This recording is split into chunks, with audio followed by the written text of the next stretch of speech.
And welcome in, ladies and gentlemen, to beautiful Dayton, Tennessee. It could not be a more perfect day for baseball as we are on site here at the field for the doubleheader versus Union College. The lineup for Bryan College: Tyler Cullen, first base; Cade Cahoon, second base; Bryson Lofton, of course, at third; Dante Morton, short; behind the plate, Bradley Prince at catcher. Jackson Smith in left, Daniel Dryden center fielder, Cade Cook right field, and on the mound for the Lions is going to be Clay Smith. For the Bulldogs, at first we've got Mason Kelly, second Diego Claret, I believe, shortstop Sebastian Flores, third base Sammy Serrano, behind the plate Aaron Berea, I believe, in left field Logan Logan Roma Santa, I believe. In center, Colton Stegman. And in right field, Luke Pell. And on the mound for them is going to be number 11, Dalton Kotmer. We are just about ready to go. The Lions have lost their last 3 games, of course, dropping 2 to Milligan in their 3-game series. And last time out, they lost to Cumberland University, Phoenix. They're looking to get back on track here. It's a home game. Union College 2-4 overall in the conference, 8-10 overall record. Not as a stout opponent as the Milligan Buffaloes when they were here last week in Dayton, Tennessee. We're just about ready to get started. That is Clay Smith on the mound, warming up. Prince catching for him, and it should be a good one here. Lions, they need a win. There's no other way to put it. They need a win. They need to get back on track here in the season, and they're looking to do so. Doubleheader today. I believe there's no games tomorrow, and then on Saturday they'll have the end of the 3-game series versus Union College, weather permitting, of course, and that's just about it. We'll have you right back to the action momentarily here on the Lions Radio Network.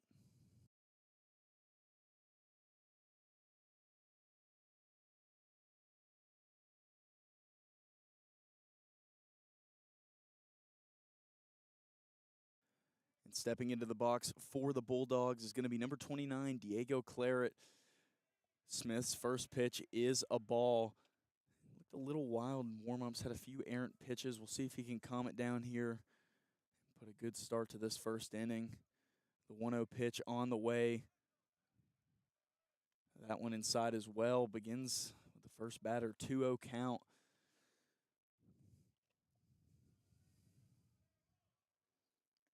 His third pitch, also a ball. 3-0 here. Batter way in front. Smith needs to calm it down just a bit and get something in the strike zone. Don't want to give him something that he can absolutely send out of here, and he doesn't. That's going to be ball 4. 4 straight balls to start on the leadoff batter. Into the box for Union is going to be number 23, the center fielder, Colton Stegman. Smith looking to respond after throwing those 4 early balls. Really needs to find his groove here. And that one low as well. Just can't seem to find it right now. Union College, their batters are showing very good plate discipline here.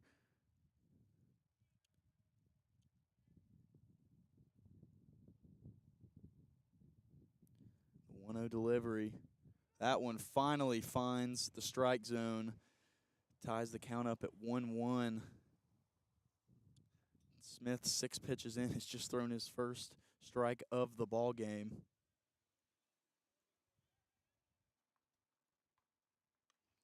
And this one popped up, going foul. The right fielder and first baseman of Bryan gave chase. That one out of reach. Moves the count to 1-2 in the favor of Bryan.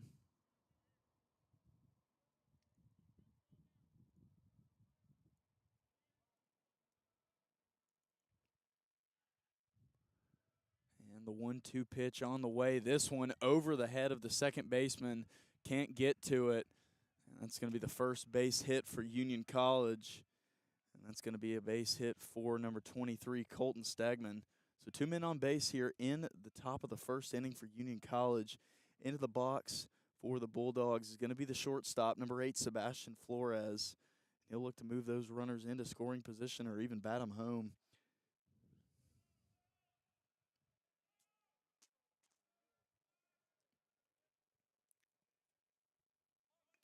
And he goes for the bunt. This one a short dribbler. Smith throw to first in time, and the Lions have their first out, but both batters moved into scoring position. The guy from second, of course, moving closer to home plate. So dangerous position here for Smith in the first inning. He's only got one out, needs to avoid giving up some early runs here.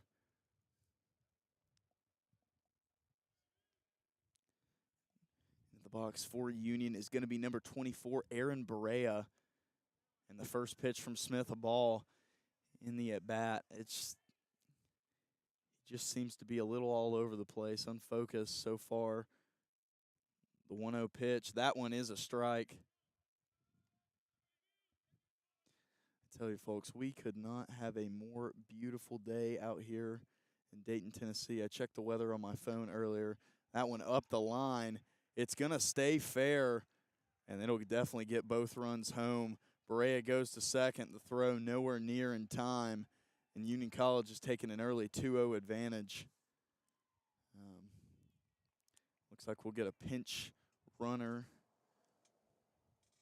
for Barea.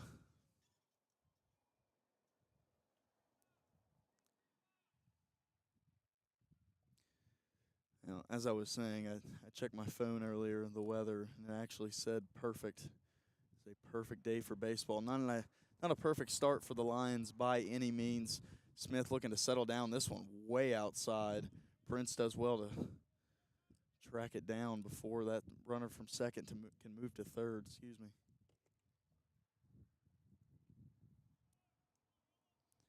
And the 1-0 pitch, Smith. This one low and in the dirt. He's really struggling, having a hard time finding that strike zone right now. I mean, right now the focus is to get out of this inning without any further damage to the scoreboard. Smith going to pick him off, almost had him. Trying to keep that runner at second honest.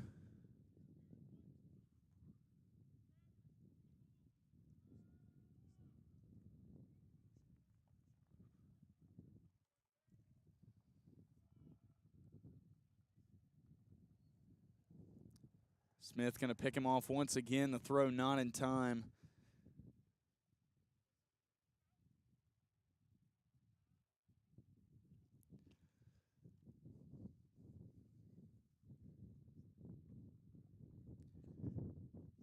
Right now, Smith really needing to gather himself, collect himself, really find something just within him as a ball player here to get this in the strike zone. That one is high for a ball 3, and he's in danger of walking his second batter here, putting 2 men on base for the Bulldogs.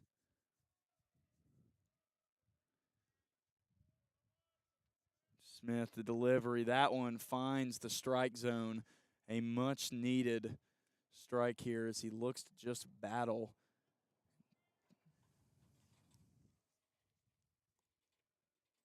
Smith, the 3-1. This one hard and up the line, fielded by Lofton. Lofton going to make the throw all the way to first in time. And I believe the ball got away from Lofton there as the first baseman, Cullen, threw it all the way back. But just a slow dribbler. Best case scenario there for the Lions. The runner moves to third. Now they sit just 1 out away from getting out of this, what could have been a nightmare top of the first.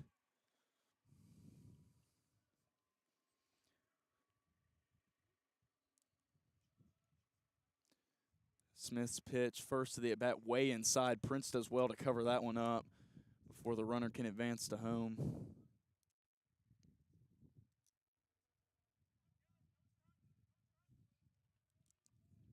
And in the box right now for Union, that's the first baseman, number 19, Mason Kelly, as he tips a foul dribbler up the left field line. The count 1-1.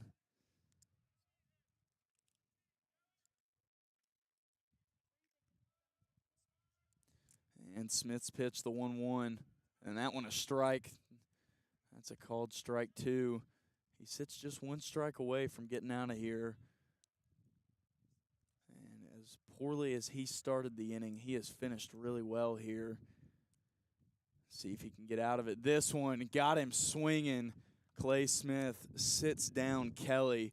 And that's how the top of the first will wrap up. 2 early runs for the Bulldogs here. We're going to take a short break, and we'll be right back here on the Lions Radio Network.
And welcome back in, ladies and gentlemen. We are here in the bottom of the first on site in beautiful Dayton, Tennessee. It's about 70 degrees outside, little breeze, and the Lions are just about ready to start us off here.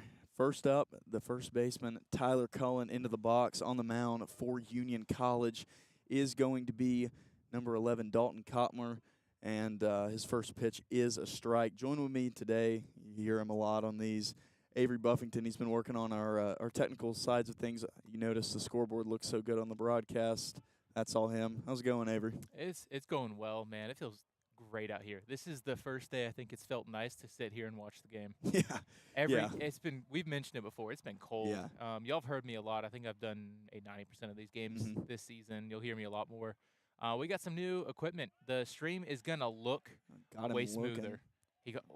Got him looking 3 in a row. That's rough. You're right, man. We've got new MacBooks, we got new cameras, we've got new wires. It's a ton of new stuff. It's just but it's exciting. You'll notice. I think y'all have probably noticed it before. Our previous streams, they might have been a little laggy, video being a little slow. This is buttery smooth, and you probably noticed it already. And so I was having to set up the new scoreboard, which is what I set up before. And we got a big fly ball to left field. Left fielder going back. That's going towards the corner. That's gone. And that is gone. 6th of the year. And a not leadoff home run, but a first pitch home run by Bryson Lofton. My goodness. That's his 6th of the year. Yeah. That'll move him. I was going to mention before his at bat, he's hitting almost 450. Yeah. Slugging percentage sitting at 7.63. That's about to go up. Yeah. It hasn't updated. I bet he's probably batting 500 or close to at this point now with that one. And what a big answer from the Lions after, a little bit of a shaky start there. Yep. In the top of the first, they answer, and it's not going to get any easier for Union College. The leader in home runs on this team still, even after Lofton shot Darwin Gregg into the box now. Was he have 7? He has 7 home runs on the season, 18 RBIs. He's been killing it. He's batting around 300, I believe. Yeah, 308. I mean, he's definitely a swing for the fences guy. He takes some strikeouts, but I mean, he's a threat to launch it whenever he steps into the box. Absolutely, and that was a good take from him right there, right at his chest. I've seen it from Darwin a lot. He swings big. You'll see some strikeouts, but when he makes contact, it's always loud. Yeah. And I heard him talking a couple weeks ago because he's been killing it this season. He's like, I usually bat 250 this part of the season. Yeah. And he's batting 300 right now and still crushing it home runs. He's having He's having a really nice year, Yeah. and I mean, you mentioned the pop. Some people just have that. I mean, Mhm. it just sounds different. He's definitely got it when he hits it. I mean, when he gets it flush, and I mean, he's a big dude. I Yeah. mean, he's probably standing at about 6'5", Mhm. somewhere in that neighborhood. Maybe a couple inches under, but he's taller. Yeah, I would guess 6'3", 6'4". yeah, he is. He is a force. Right now, he's sitting behind in the count 1-2. He's fouled off a couple here.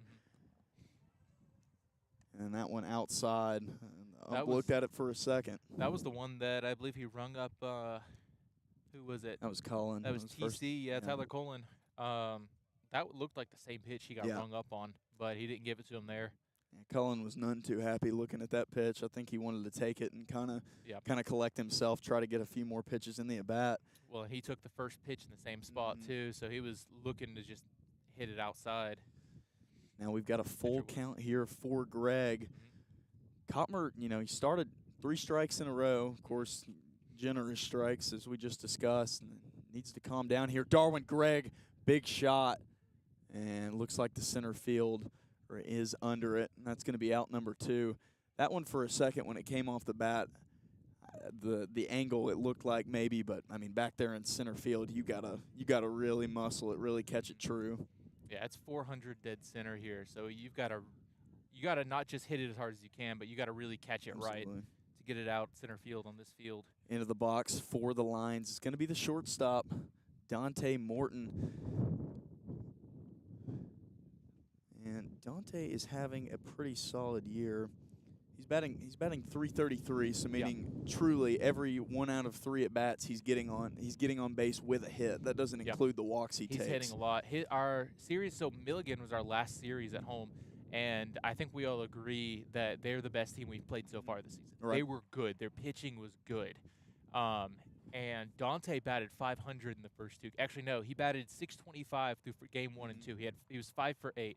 And then I'm not sure he got a hit on game 3, but even then he finished the series batting about 500. Yep. That was how good he's been recently. He's on a hot streak. Yeah, Morton, and not to mention what he brings in the field, and the leader he's second leading in stolen bases this year with 4. Just a do-it-all guy. And Who do we have leading? Is that Rollins? Stolen bases? He's our regular pinch It runner. actually is Cullen. Oh, TC. Yep. He led in stolen bases last year, I believe. Yep. That's what I heard. Let's see. And it could be Rollins. I've only got our statistics. This is only for guys that have been in the lineup all year. Rollins, of course, used more as a pinch runner, a utility guy. But into the box for the Lions, the guy behind home plate for the Lions, number 12, Bradley Prince. This one a foul tip back towards the scorer's table. And the girl working it has some AirPods in. I'm not sure she knew that was coming. I was going to say, she had no clue that was coming. If that hit her, there would have been no warning. That would have been awful. That was like about 5 feet away. The 0-1 pitch coming from Kotmer. Instead, he'll pick off, trying to keep Morton. We mentioned his speed, trying to keep him from. Well, that's no longer Morton. I believe we have a pinch runner. Oh, excuse me. You're right. I can't see the number from here. Oh, wait, no, that's Morton. That's number 1. Apparently, Another one foul about ball. the same spot, just a little bit behind the guy that's getting the balls. Doesn't have to go far. 2 foul balls in the same spot. Prince behind here in the count 0-2. I saw Morton taking his stuff off that he was hitting with because he wears a lot of protective equipment. And for some reason I thought someone was pinch running for him. We will see a pinch runner for this guy at the plate if he gets on. And the 0-2, low and in the dirt. That was pretty good. It was pretty good plate presence there. Keep that one in front of her, or in front of him, excuse me.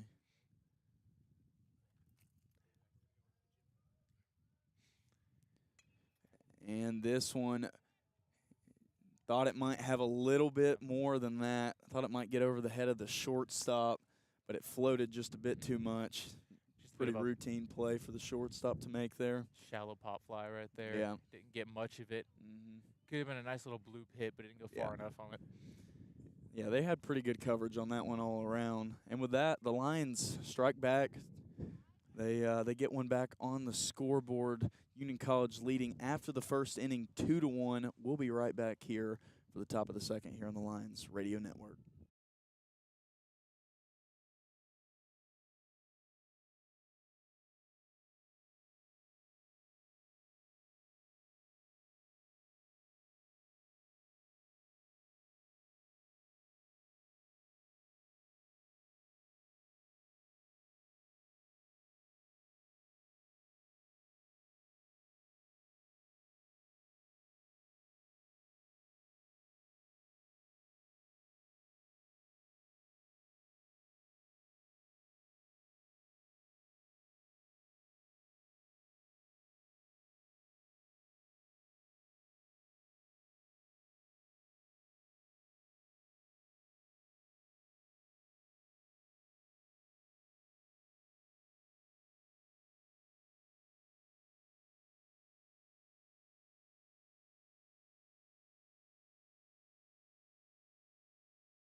And welcome back in. Top of the second action coming to you. This, of course, the 3 o'clock game between Bryan and the visiting Union Bulldogs. If you missed it, if you're just joining us, Union, 2 early runs as Bryan started off a little shaky. And then the guy in the 2 spot, the AAC Player of the Week, I believe week 2, teed a solo shot off. And that's where we are. That's how we are where we are. Smith's first pitch of the second inning is going to be high in a ball. You know, he struggled a little bit early. I definitely think, and you see right there, he struggled a tad early. He's just got to calm down, collect himself, and really start putting pitches in the strike zone. That's really what it comes down to. Clay's been great recently, and there's a good pitch. Popped out to the right side. But did you see what his last outing was? Did not. No, didn't he catch pitched last Thursday against Milligan and went 8 innings. Okay. He had a fantastic outing. 3 runs, 8 innings. That was the only game we won that series. And Clay just held it down. Actually, they left him in a lot longer than anybody thought he would. It was 135 pitches. Right. Which is a long outing. A lot of pitches. It's a lot of pitches. Normally they'll cut you off by 80 or 100, depending on the guy. And Clay just kept going. And there's another walk by Clay. He just, you saw he finished that top of the first really well. Got the strikeout, got the grounder at third. He can do it. It's just right now the ball seems to not be going where he's intending. Yeah, and he struck out a good number of guys last week too. It's just above the zone. That one going to be a ball. He's thrown a lot of balls so far. It's really hard to work when you're behind And it seems like he might just be a little bit off mechanically today. And maybe, that Milligan game, that was a few days ago, but 135 pitches can wear on a pitcher's body. Yeah, that's a lot. It's a lot of pitches. I wouldn't be surprised if he was still a little bit sore from that, only being 7 days ago. Let me see if I can find. And that was well inside. It was swung on into the box. Excuse me. This is the DH, Nathan. I believe that's McCabe, one of those two. And he sits behind in the count 1-2.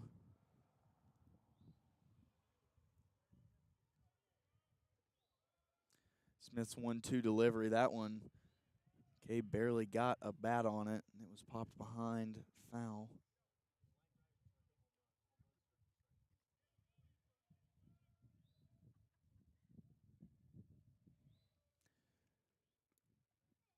The 1-2 delivery from Smith, that one high as well. Evens the count up at 2-2.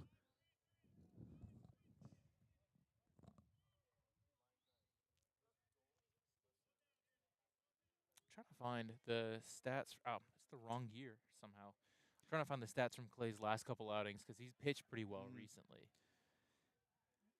And right now, he's seeming to settle down in this at bat. He's really given McCabe, pitches to think about and stuff that he has to swing on. That one, McCabe was not comfortable at all swinging that, but he still had to because he was going to go down looking. We'll see the 2-2. This one hard up the first base line. Oh. And they call him safe. And here comes Mac. Yeah, he's Mac not happy. Even from up here, I thought he kept his foot on the base. He got a good stretch. I was about to say he got a good stretch to keep that ball in, and they said he came off the bag. That's what that call is there. And Mac coming out, he's most likely going to ask him to check with the home plate umpire, and if the home plate umpire says he was out, he'll probably call him out. We actually had a very similar play last week, at a great play at first. And he called him safe off the bag, and the home plate umpire overruled it, and we got the out. And it was definitely an out. It was a great play. And that's what it looks like here to me. I mean, it's that's of course in the NAI no video replay. Yeah. I mean, if we did have video replay, I think from every angle it would definitely call him out. And there it is. Yeah, there it is. Yeah, overruled right there. And that is nice that we can ask the other umpires, but it looked like at least one, or if not both of the other two, agreed that he was out. He stayed on the bag. Yeah, that's it's a bang-bang play. Of course, the throw was a little wide from the first baseman. I believe that was Dante, gave a fantastic effort there to keep his foot on the bag. Yep. He got really stretched out.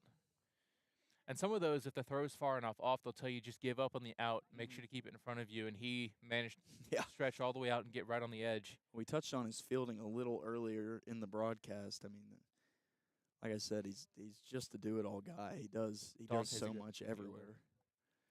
Let's see. I got Clay's stats from his last outing. So he went 8 innings. He gave up 5 hits, 4 runs, but only 3 earned. So only 3 of those were his fault.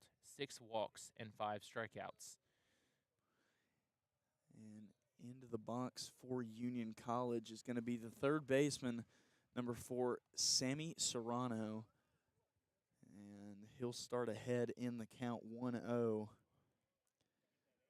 Smith has done a really nice job here since the beginning of the first of, keeping his wits about him and really, getting himself out of the jam. And with, you mentioned him, he threw 135 pitches, 8 innings. I wouldn't expect we'll see him go the distance here today. I imagine even if he's pitching well, they'll probably pull him by 5 or 6 innings. But, there you go. Yeah, great pitch there. Lofton going to flip it to second. Dante, this could be 2. Yes. They get the double play. The first base ump calls him out. Way to get out of the inning there for him. And that'll do it for the top of the second. We'll be right back here on the Lions Radio Network. We'll see you for bottom of the second action.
Welcome back in as you hear Careless Whisper by George Michael playing the leadoff song, I believe, Is this Jackson Smith? That is Jackson Yeah, Smith. I believe this is number 9, Jackson Smith. He takes a hard crack Big swing. at the first pitch of the at-bat.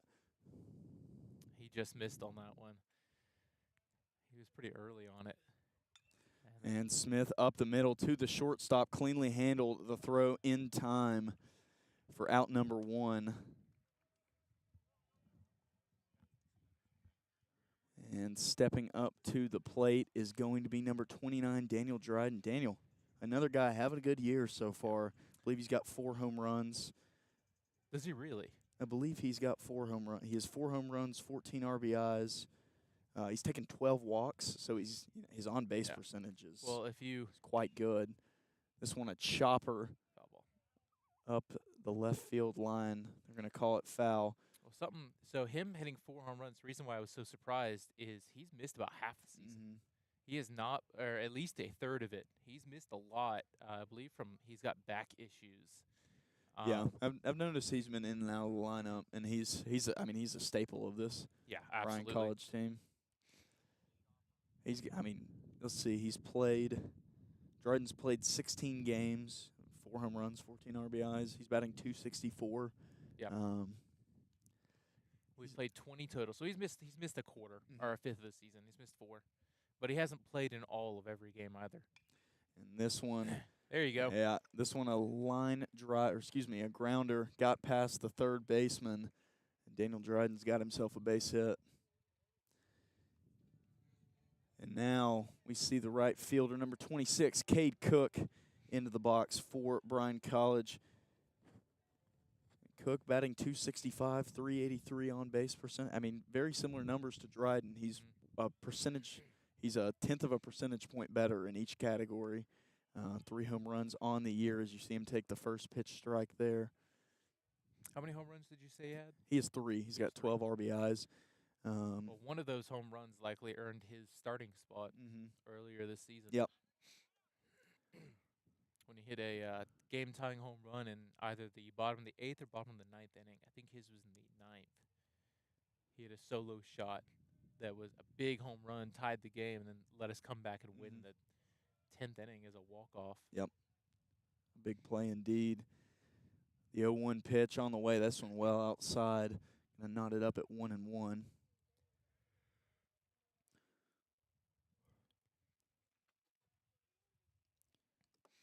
So far, Kottmer has done a decent job. He, of course, had the solo shot from Lofton.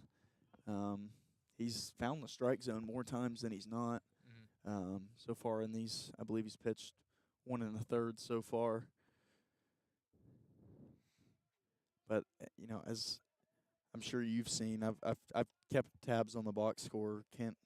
I'd like to make it to more of these games, especially as the weather gets prettier. But you just see how pitchers they give up the 1 base hit against Bryan, and then they give up a walk, and then there's so many threats. Wow, a liner off the bat of Cade Cook into mid left field, gonna advance Dryden to second base, and that's exactly what I'm talking about. That ball was hit really hard. Yep. We see Cade Cahoon into the box. Cade, not the I wouldn't say he's the biggest power threat in the lineup. Only 1 home run on the season, but 16 RBIs. He knows how to hit the baseball. Yeah, he'll hit guys, and he's a pretty decent power threat. He hasn't done it as much this season, but he can definitely put one out. 1 through 9, this entire line. Yeah, it is a luxury, and it the baseball that I've watched in our conference and in the NAI, it's not something a lot of teams have. It's like you see the skinny second basemen that can't lift the ball past 300 feet more than one time a season.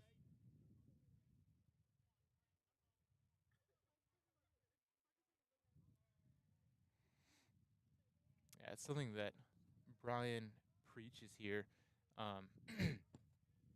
They just preach, hit the ball hard, lift it, and you're looking for extra base hits, doubles, home runs, not singles and walks. Right. Now, we'll take singles and walks, but the idea is if they throw you a fastball, hit it hard. Yep. Don't miss the fastball. do damage every at bat. That's what they preach for hitting here, and you'll see it 1 through line. Every single batter can hit a home run. Absolutely. Even the smallest guys on the team can Yeah. put it out, and that's why they're in the lineup. And Dante Morton, he's probably what, $165, something like that. Yeah, 5'9". Four home runs on the season. He can put it out. I've seen him hit some monster shots too. Yeah. Now Cahoon's shown that was really close to the strike zone. He took that one. He's ahead in the count 3-1 here. And for a team that focuses on power, to have your lowest guy hitting 261 is really impressive, because you see a lot of times you see low batting averages, you see high home run numbers, but they suffer because they can't get the on base. But I mean, that's not the case here. We've got a full count pitch on the way. This is a big pitch for not only Cotmer, but for the Lions. Cade Cahoon, a deep shot to right. It's going to get down past the right fielder off the wall. Cahoon lost his helmet. He's going into second. He's going to stand up, and he'll bat 1 run in. The score is tied 2-2. Man, that ball, I thought that was going to get tracked down for sure. It just kept going. It kept floating. Yeah. I think we got some wind in our favor. Yeah. He spun it well, too. You get backspin. It's going to stay up a little longer. Yeah, I thought it was going to land before it did. I mean, that floated for a bit. That almost got out of here. That hit maybe 2 to 3 feet before the wall and then smacked off it pretty hard. And a first pitch. Go ahead. Excuse me. I thought it hit off the wall, actually. You think it hit off the wall? I believe it hit somewhere around the workout anytime El Toro sign. I think it hit off like halfway up. It just stayed in the air for a long time. Back into the box for the Lions is going to be Tyler Cullen. I believe Tyler went down looking in his first at bat. He wasn't happy with the call. Let's see if he can get it back here. Cullen in a really nice spot. I mean, 2 runners in scoring position. Takes a big hack at that one. He's definitely trying to get him in with 1 crack of the bat. Yeah, this is the scenario. Do damage. Don't miss the fastball. 1-2. He's got to protect the plate, so you're not going to hate on a single, but there's a good take. Yeah, that was a nice take. You put a fastball that you can get to, especially if they leave it middle. You cannot miss it, or you won't be starting in this lineup. Yeah. And right behind him is the guy that's already gone yard once today, Bryson Lofton, in the on-deck circle. You just don't want to get into any double play scenarios. And they don't. They get the runner home. Bryan going to take the 3-2 advantage here in the bottom of the second. And now he's stepping into the box. Of course, just mentioned it. Solo shot in the bottom of the first. Bryson Lofton stepping in, AAC Player of the Week for Week 2, preseason All-American. Of course, went semi-viral with a clip that I saw on Twitter the other day. I believe you had the call on that one. I believe I did. Is this the Skittles call that you're thinking of, or is this a different one? I was talking about the one where he flipped it behind his back. Oh, yes. Yeah, that one just last week. Yeah. That was fantastic, that defensive play. Yeah, that's one of those that if it doesn't work out as a coach, you're probably like, what are you doing? Yeah. But it doesn't matter because, I mean, it hit the catcher's glove. They get the out. Oh, my goodness. This one high. If that's fair, it's my not goodness, it's not. Man. It's floating just a bit too far down the right field line, but that was about 25 feet out of this ballpark. It was getting blown back in, too. You look at the flag in right center field, it's coming towards us. Yep. That is as bad of a win for a lefty as it gets. And it still went distance. And Lofton found a pitch he likes. Let's see if he can do it one more time. That one high and at his chest knots the count up at 2-2.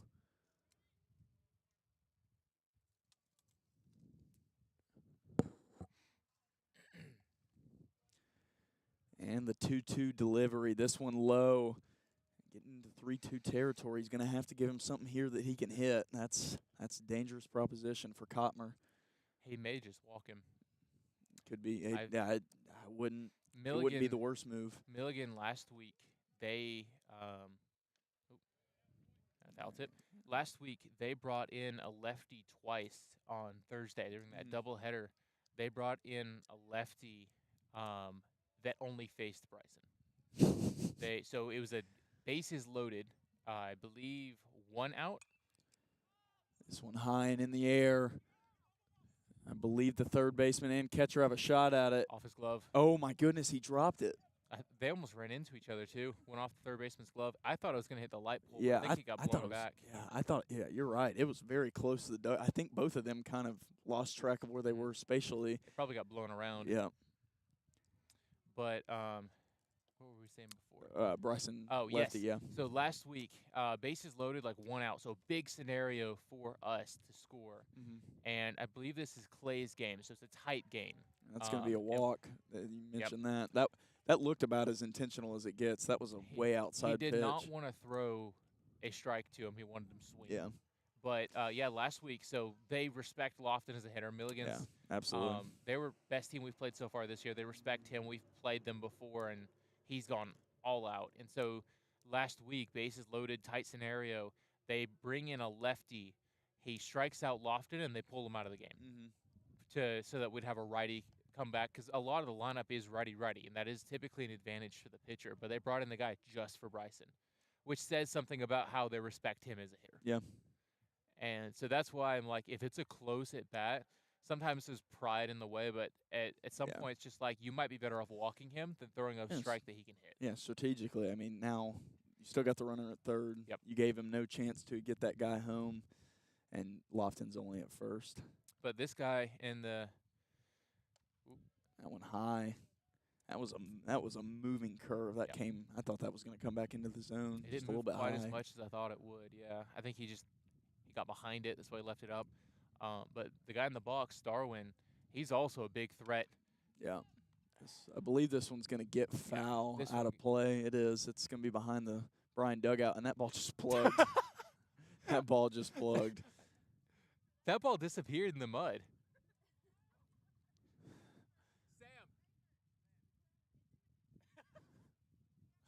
Yeah, that one.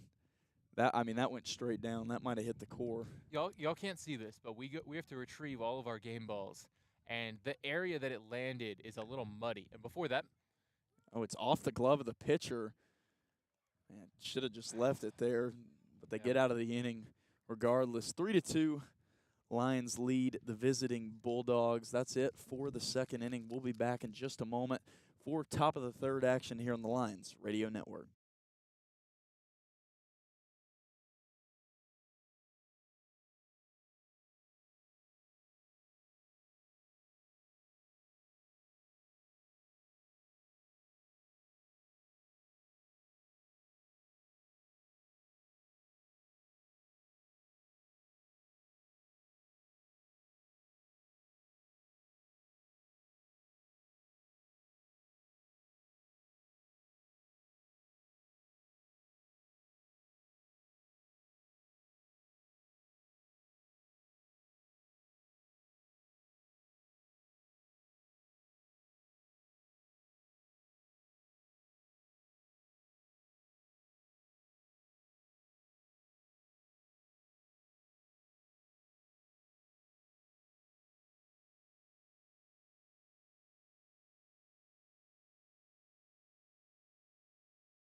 Welcome back in to the Lions Radio Network. I, as always, am your voice of the Lions, Drew Rogers, joined today with Avery Buffington. The second game, Avery, you're going to be on the play-by-play. You'll be on the call. I believe I've got to tend to the women's basketball selection show.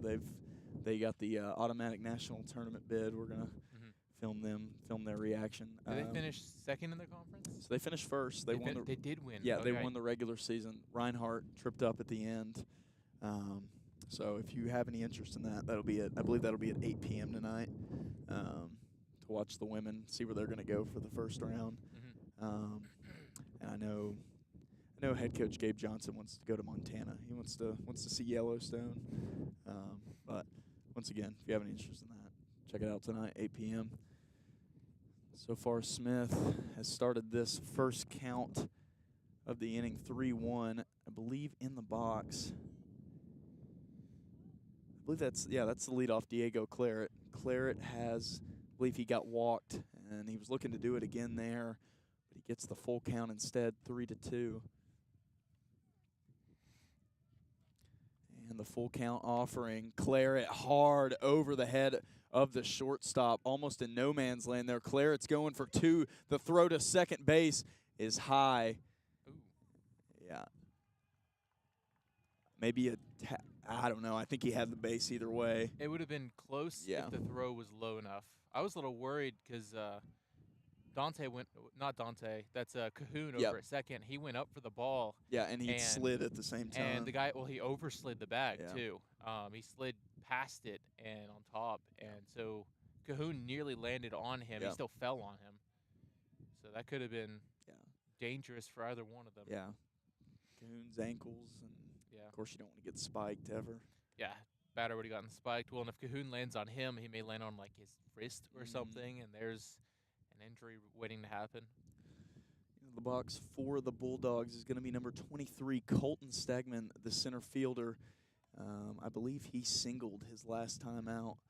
And Clay's not missing by much. He's a little off the plate, but the last guy was a lefty. He was missing just a little bit into the righty box. Now he's missing into the lefty box, so he's just missing off the plate away.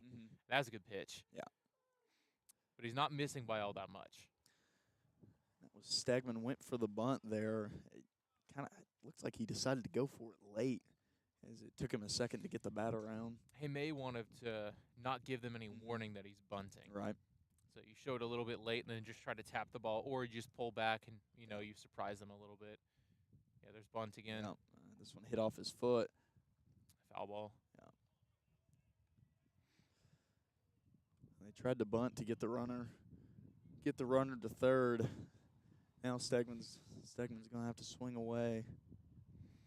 If he bunts again, he's got to put it down right, this time. Of course, foul. He's out. I can't imagine he'd try to. I mean, No, top of the order, so. He'd probably just swing. Yeah. Oh, that was a good spot. Yeah, they don't give him the call. It was a really good idea. It seemed to be just a little high. Yeah, I agree. But it was right on the edge of the plate right there. You can normally tell by how either Prince or Naparowski, how they kind of stand up to catch the ball, where the pitch is located. Yeah.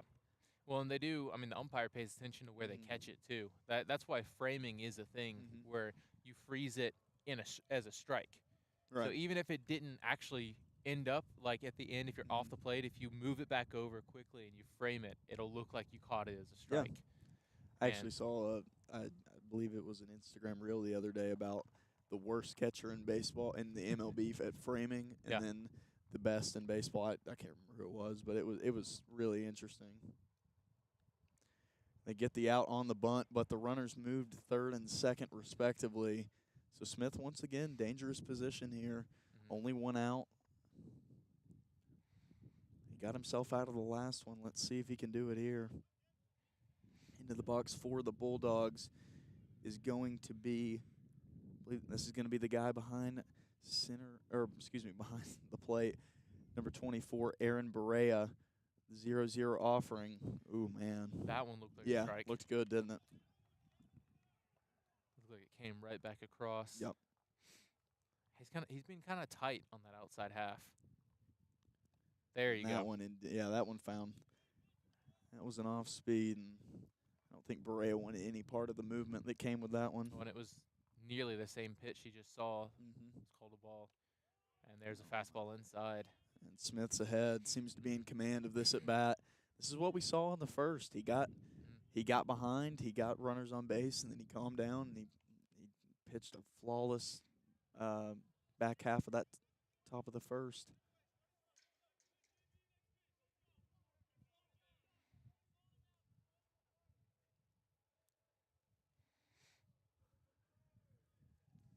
And Smith just about ready to give the 1-2 offering. I believe he's going to take a time.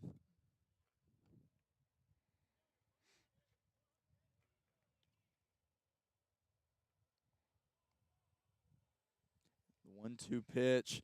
This one hard up the left field line. Luckily for the Lions, goes a little foul. I believe Lofton was going to cut. He's very close to that third base line. I believe he would have covered that one had it gotten fair. He's holding the third base runner on, and with a righty up, there's not really a downside to him hugging that line. I'll say this for Berea. He's going after it. He's not found the field of play just yet, but he's pretty far ahead of it too. Yeah. I believe, Berea was the guy that hit in the RBIs in the first inning. That's right. He had the 2 runs. He's 1 for 1. The 1-2, this one, a shot deep back towards the wall. Center fielder tracks it down. Going to get it into Cahoon. Cahoon, the throw to the plate, not in time. Union College going to score 2 more. And almost identical to what he did in the first inning. Berea, 4 RBIs on the game for him and 2 doubles. Yeah, and that was just kind of he missed his pitch. Clay did. You saw he left that pitch effectively middle on a 2-strike count. That's the worst thing you want to do. Yeah. On 1-2, batters under pressure, you're not.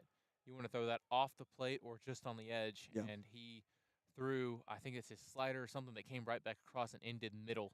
Yeah. And he just got free teed rein. Off. Yep. It wasn't a home run swing or anything. He left it middle and put good barrel on it. Yeah, and it looks similar to Cahoon's hit last inning as it just kept floating back, had some backspin on it. Well, we got wind going to the right side right now too. You can see it. Runner advances to third. The throw in time. That I believe Clay picked him off there. He did. He did. He got caught in no man's land and had to go to third there. He was out either way. We have gotten better about actually finishing pickoffs. It was kind of a little bit frustrating earlier in the season. You know, we had snow, so we didn't get to practice defense much, but we had 2 or 3 pickoffs by different pitchers that they caught the batter in between, and he still made it safely to 1 of the bases. And it was very frustrating. Yeah. That should be a near 100%, like, you get the runner out if they're caught between. Smith's 1-1 delivery. Yeah, umpire not giving it to him. I just got done with basketball season. That might happen from time to time where I say ref. Smith's 2-1 delivery well inside, almost clips his knees. Had to get out of the way of that one. 3-1 pitch on the way.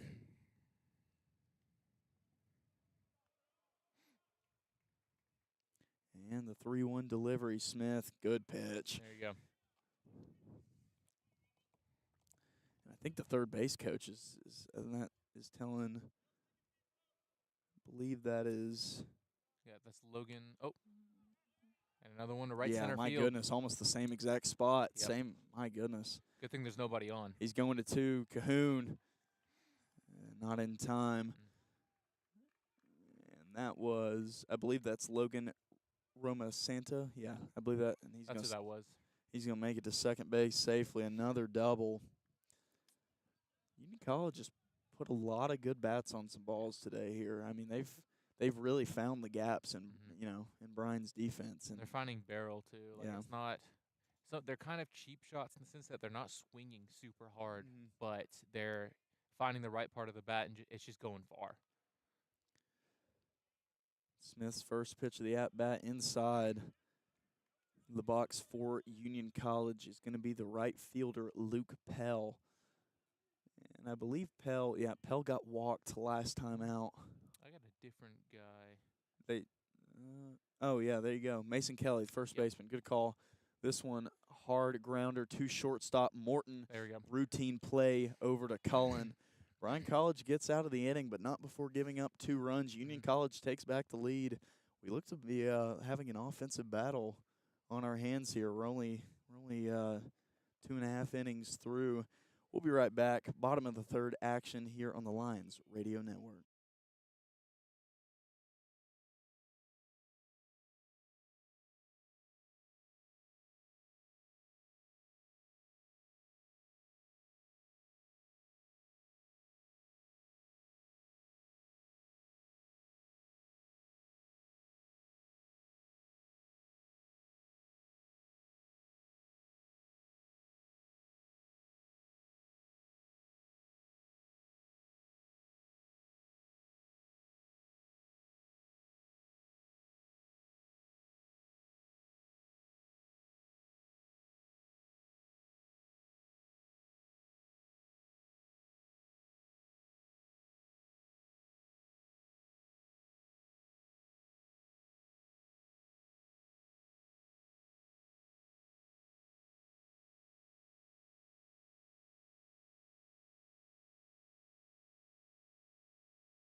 Might be one, actually.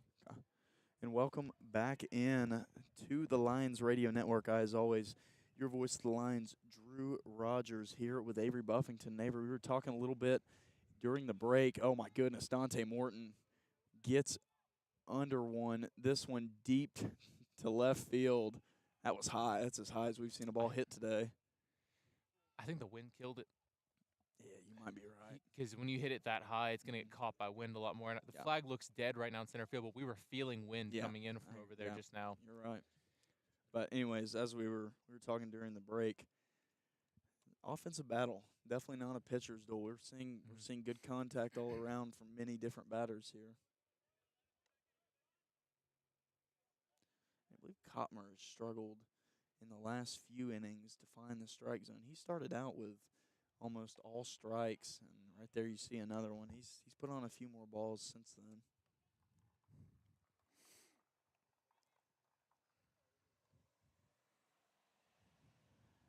And Kotmer, the 1-1 pitch is low and inside. My goodness, errant throw by the catcher. Second baseman runs it down.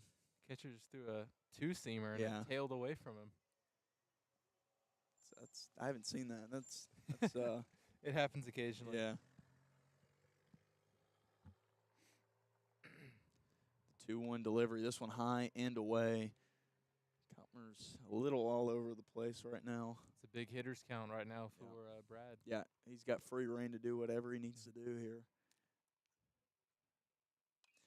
And this one, another foul ball, high and back. That one lands just a few feet away from us, hops over the truck, thankfully. Yeah, I thought it was about to get a fresh dent for parking right there. Yeah, somebody stole the police officer's parking spot. That's what happens if you park there. Yep. You get hit. And Prince going to take ball 4 and take his base. Likely we'll see a pinch runner here for Brad. Yeah, for the catcher, we'll get a courtesy runner. Yep. It's going to be number 39, Alex Rollins. Into the box for the Lions is going to be, I believe that's going to be number 33. No, yeah, it's number 33, Jackson Smith. He's listed as number 9 on the lineup card. And then, I think Cullen's number 9 though, if I'm not mistaken. Yeah. Cullen is listed as number 17. And he's wearing 9, so then I guess the numbers are just a little off. I'm not sure. Right now we've got a mound visit going on by the Union College coach. Yeah, probably trying to calm down his starting pitcher. Yeah, Dryden's number is right, number 29. Yeah. We've got 33 for Jackson. I wonder if a pitcher is wearing number 9 today. I believe Cullen's wearing number 9, which is odd. After that short mound visit by Union College, we are ready to get back into it. Runner on first base for the Lions. This one low and away to start.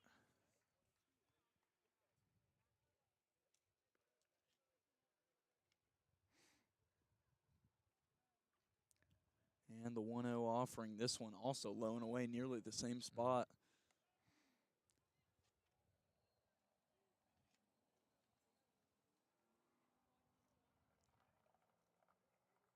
I believe the wind's picked up just a little bit once again. See that flag rumbling in center, yeah, it's right center field. Yeah, you can call it right field. 3-0 here. He's not found the strike zone yet. And he missed again? Won't. Yeah. I think Smith was he expecting that to be a striker? I guess maybe he didn't realize it was ball 4. He was not planning on swinging there, but that was a closer pitch than the previous one. He thought he might get called, but he was not planning on swinging regardless. And I believe Union College, they might have seen enough. Yeah, well, second mound meeting, he's got to go. You can't visit the same pitcher twice in an inning. Or you can't visit twice in an inning. You got to take him off. So that will be it for that's Kotmer. He made it. Yep. I believe he made it 2 1/3. Yep. Kotmer 2 1/3, 63 total pitches, 34 strikes, faced 15 batters. 4 walks, 2 of which happened just now. Yep. It's a short leash when you're against the Bryan lineup. Yeah, you can. I mean, and why wouldn't it be? It's a difficult game to coach. I mean, you've got guys everywhere that can really go yard on you, and it's difficult. We'll see if the pitcher is going to be, I believe that's going to be a left-hander. That's going to be number 32, Ethan Warren. And while he warms up, I think we'll step away, take a short break. We'll let him warm up, and we'll see if the Lions can capitalize on the runners they put on base here in this bottom of the third. We'll be right back here on the Lions Radio Network.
Welcome back in. Ladies and gentlemen, we're ready to get started. The pitchers have changed, but the broadcasters remain the same. Me and Avery, thanks for hanging out with us. Thanks for watching. Of course, Avery referenced it earlier. You might notice the broadcast looks much better. We got new equipment. Our voices sound clearer than they did during basketball season. Everything's just a little bit better. We're improving around here, Avery. Well, and I think specifically today, I mentioned you didn't have that scoreboard in the first inning, or at least the top of the first inning, because we got a new computer that we're using for the stream, so I had to reset everything. But you'll notice it is buttery smooth. And Warren's 1-0 delivery. This one low. Warren's got a long release. He's a taller guy, or he looks to be from here. I could be wrong, of He's course. releasing over the top, too. Yeah. He's getting way above.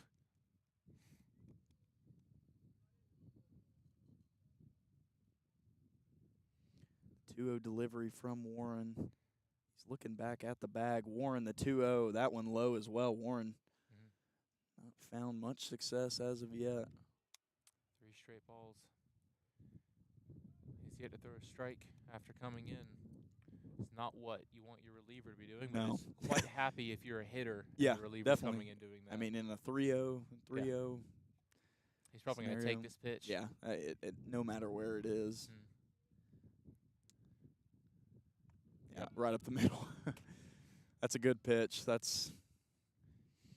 He started it a little bit inside, and then it came back. He's got a good bit of two-seam movement. Yep. It's tailing away from a righty hitter. Can't really tell from here, but when he puts the ball down like that can't know. And Warren, the 3-1 count. Definitely don't want to walk a batter here and put more people on base. Dryden's not happy that he held back. Yeah. I think he should have went after that one. He thinks he should have gotten it. He held back because he thought it'd be a ball, and then it was called. And now that's a big pitch. The 3-2 here.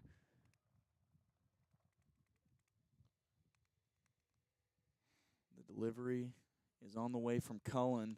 Dryden high and in the air behind us. Please don't hit my car. Oh, that would have been close. Oh, no.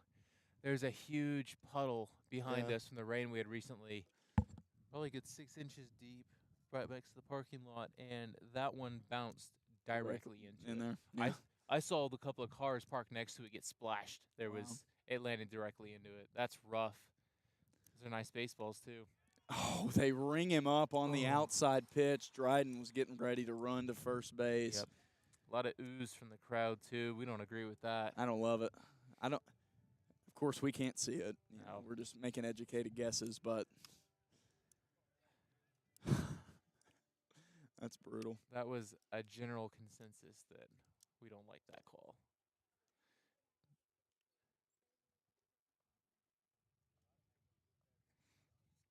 And back into the box for the Lions. I believe this is Cade Cook. Cade Cook, base hit, drove in some runs his first time up. 1 for 1 on the day. Oh, he won in that one. No RBIs, but he He is did. 1 for 1. Let's see. Who drove in those runs? Oh, it was Cade Cahoon. Excuse me. He drove in the run. And, yeah. I confused them too. Plus, I think Cook was one of the ones who scored on Cahoon. I think you're right. It's easy to mix those two up. Yeah. Oh, he's going to the bag. He's way out. Yeah. He was trying to get an early jump. Yeah. But the pitcher took too long to go through the motion and had time to get off. Well, that's how it's going to end. Yeah. Bottom of the third, no damage. Ethan Warren comes in, gets him out of the jam. Just runners at first and second. But nonetheless, he did his job, got the strikeout. And with that, that'll take us to the top of the fourth. We'll be right back here on the Lions Radio Network.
Welcome back in between innings.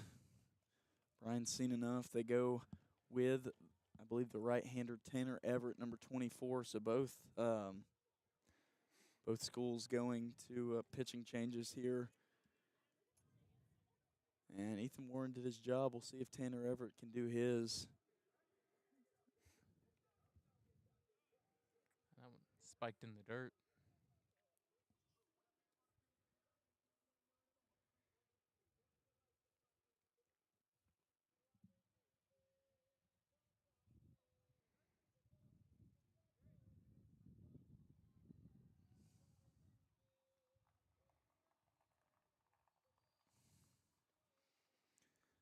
And after that, I believe they were just getting Everett a new baseball.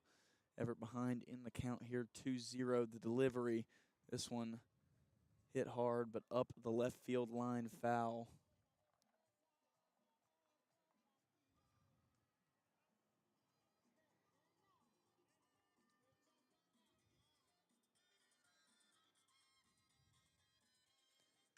And this one, my goodness, That that's ball's hit got some hard. air under it, and no outfielder's even going to give chase because that just went over the building.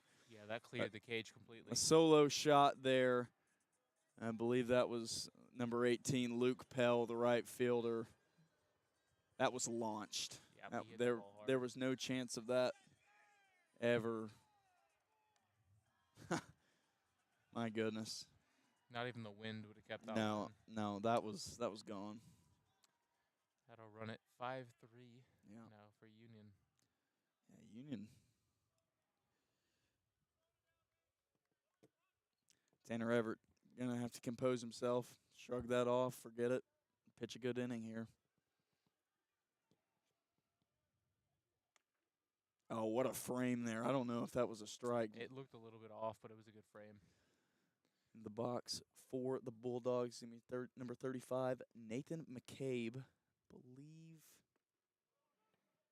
Now he's painting. Can't remember what McCabe did. He didn't strike out. I guess he just hit out. Just an out, yeah. Oh, that was the same pitch he gave him. Missed. It was a little off. Yeah. Now his fastball moves just a little bit arm side, which might have been what we saw before. Everett, that one spiked, yeah.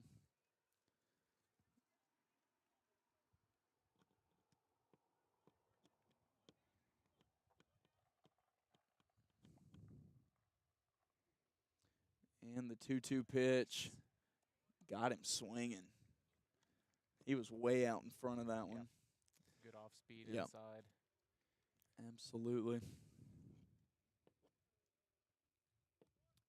Into the box for the Bulldogs is going to be the third baseman, Sammy Serrano, 0 for 1 on the day. And the first pitch, Serrano was looking to take a swing at that one, unable to find any contact, however. Took a big hack right there. The 0-1, that one low for Everett. Going to knot it up at 1-1.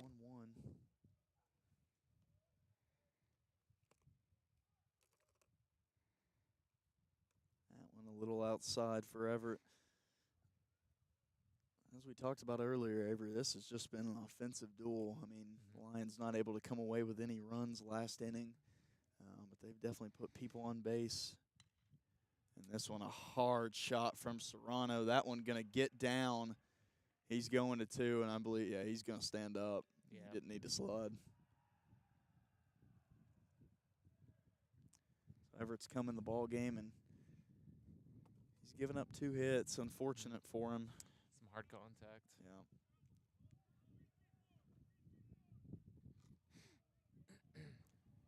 We might. I doubt it. I believe the Union's back to the top of the order. Yeah, that's going to be number 29, Diego Claret, back into the game. Good and pitch. it's the first pitch strike. It was.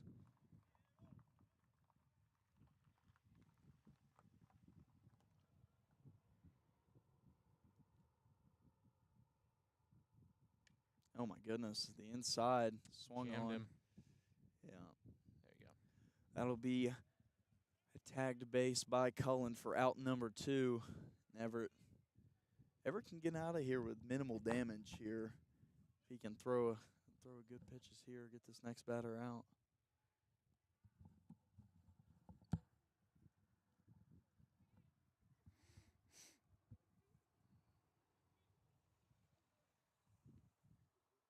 Everett's first pitch of the at-bat, outside, just a tad.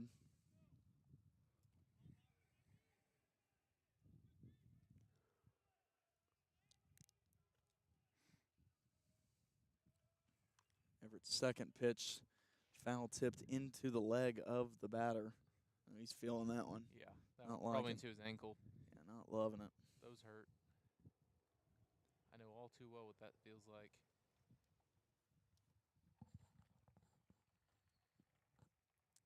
Yeah, he's taking a second. That guy that's Stegman.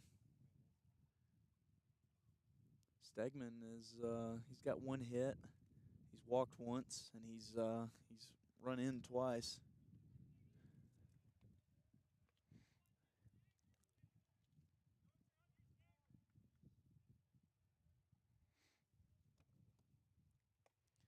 Nice. And Everett got him with the check swing. That's going to be strike 2. And what a missed opportunity for Union College this would be. Stegman's not able to get a ball on the bat, or a bat on the ball. Tight spot for Everett. Yeah. Runner on third, 2 outs. Everett. Just missed. Yeah, it's close. That's a good pitch in this scenario.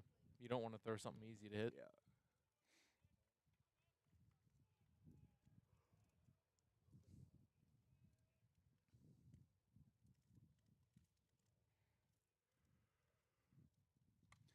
And this one, the pitch hit. Yeah, wasn't able to get his full bat on that one. That was a phenomenal pitch there. Really got him out. Got him off the end of the bat. Yeah. You can hear that kind of plastic sound to the swing. He jammed him on it, and that's why it didn't go very far. That's all. That's going to do it for the top of the 4th. Union College adds another run off the solo shot from third baseman Sammy Serrano. We'll see if Bryan can respond in the bottom of the 4th, and we'll be right back here on the Lions Radio Network.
Hello and welcome back. As always, your voice of the Lions, Drew Rogers, hanging out here with Avery Buffington. And Avery, this is my first baseball game back in a while. I'm really enjoying how this one's going. I like the maybe this makes me a casual baseball fan, but I really enjoy the offensive duels. The weather certainly helps. Yeah, it feels absolutely great. Oh, Cade Cook is putting some mean swings on the ball. Of course, he didn't get to finish his at bat last time with Alex Rollins getting tagged out at third base. Well, in his last at bat, his one hit on the day, he's 1 for 1. He tattooed that ball. Yeah, it was also a hot shot liner to left field. If he lifts it, that ball was well gone. Yeah, and Cook, this a deep shot to right, just not deep enough. The right fielder tracks it down without much problem. That looked. Was it him? I believe that was Cahoon that hit one over there last time. Those looked pretty similar. Cooks didn't have quite the power that one did. And Cook, I know he hit out, but Cook looked very confident in the box. He was ready to swing at just about anything. Ethan Warren's first pitch is low and a little outside. Count at 1-0. Of course, Cahoon 1 RBI on the day.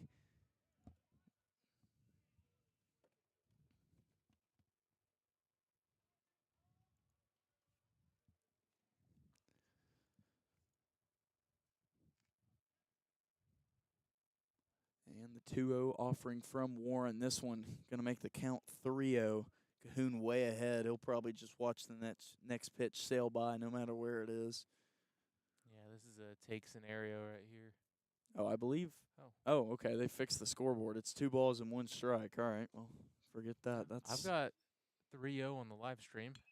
Yeah. Doesn't matter. Cahoon. My goodness. They're hitting it straight to the gloves of Union College. My goodness. Hard hits, but yeah, back-to-back, really nice contact. No ground to be found. And with that, there's 2 outs for the Lions. Maybe feel a little bit robbed if you're Bryan right now. It's that's the way the game's played.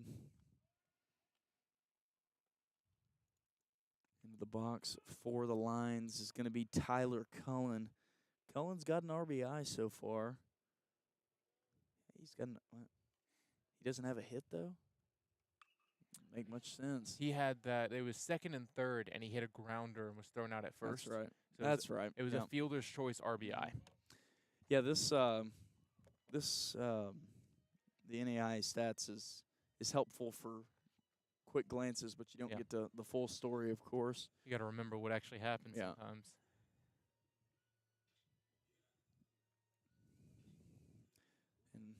And I know we didn't say anything about it, but Cullen just had a pretty nice hit there to left field. That one had some pop to it. Lofton looking to make his second homer of the day happen here. That's going to be a strike one from Ethan Warren.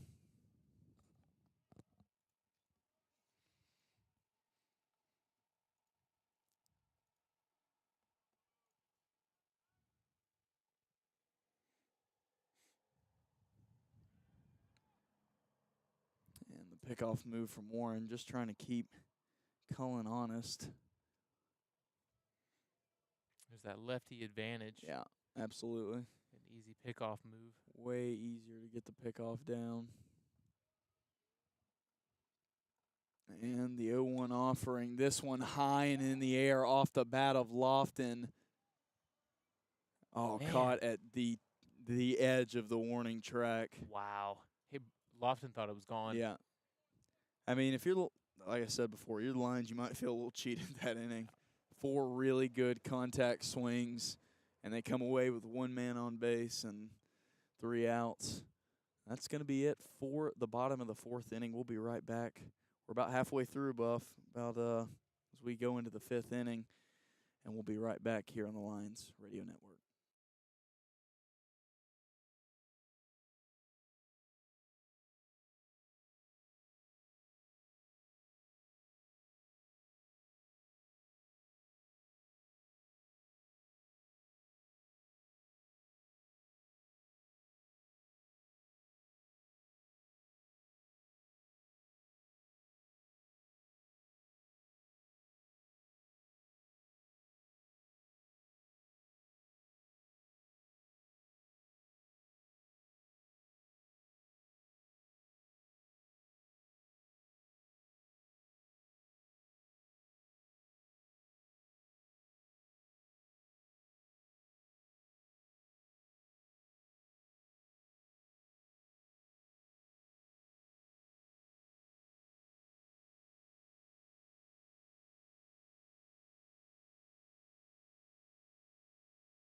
All right. And welcome back in. We're just about ready to start the 5th inning. As you see the offering from Everett there, a called strike one into the box for Union College. It's going to be the shortstop, number 8, Sebastian Flores. Flores has been pretty unmemorable today, to say the least. 0 for 2 so far. And looking to turn it around here. Of course, Flores has been unmemorable, but the guy behind him in the on-deck circle, Barea. Before I get to that, Flores, high fly ball. Should be a routine play there for, I believe that's Cade Cook in right field. It is for out number 1. But this guy stepping in the box right now has been anything but unmemorable. Barea, 2 doubles, 4 RBIs, has just been a nightmare so far. But Everett hasn't gotten a crack at him just yet. We'll see if he can slow the tide of what's been a monster offensive day for Barea.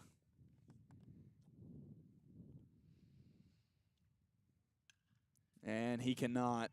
Barea has found that gap more than he has not. And, some trouble with the ball. Nothing to do with it, though. He bobbled it, but I think Barea was going to stop at first regardless. But, yeah, they cannot slow him down at the plate. Yeah. Is he their catcher? Yeah, that is their catcher. Yeah, So he's getting courtesy run. He doesn't even have to run. yeah,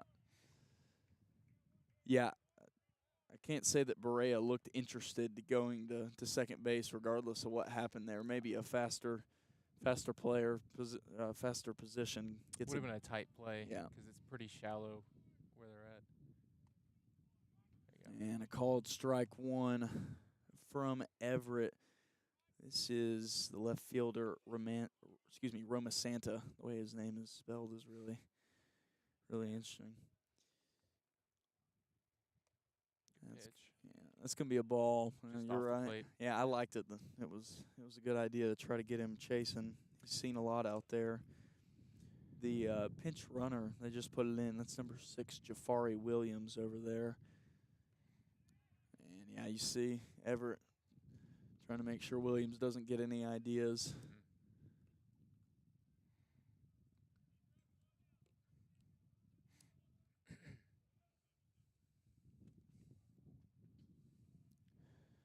And the 1-1 from Everett.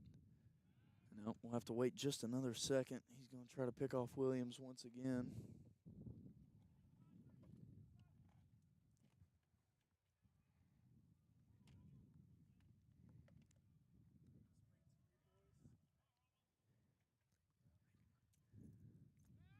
Everett goes to the pickoff 3 times in a row. He's he's trying to make sure Williams basically stays on that bag. He's really trying to shut him down, give him no chance.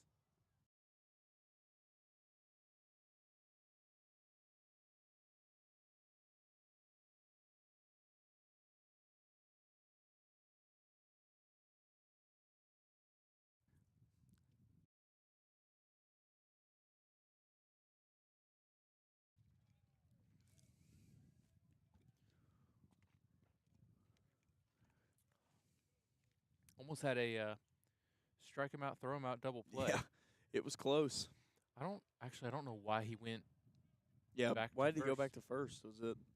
I don't actually know. It looked, unless he foul tipped it and caught it. I'm not sure.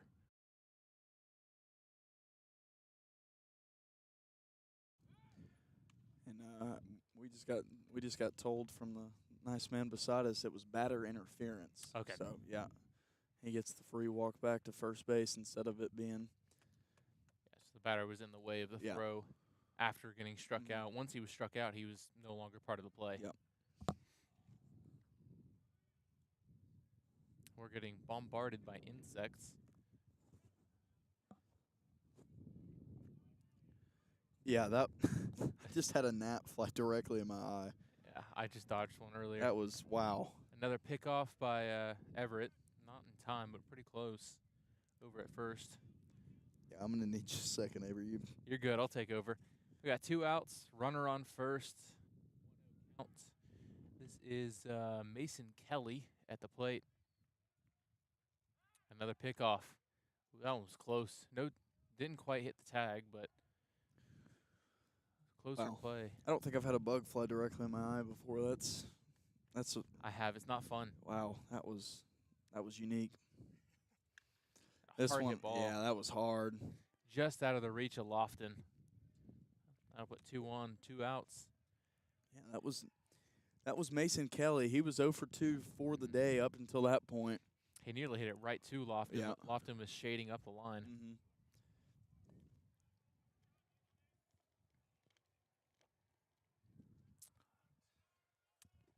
This guy, Luke Pell, he's 1 for 1 with an RBI on the day. He hit that solo shot earlier. He did. He did. Just last inning, I think it was. Or no, a couple innings ago.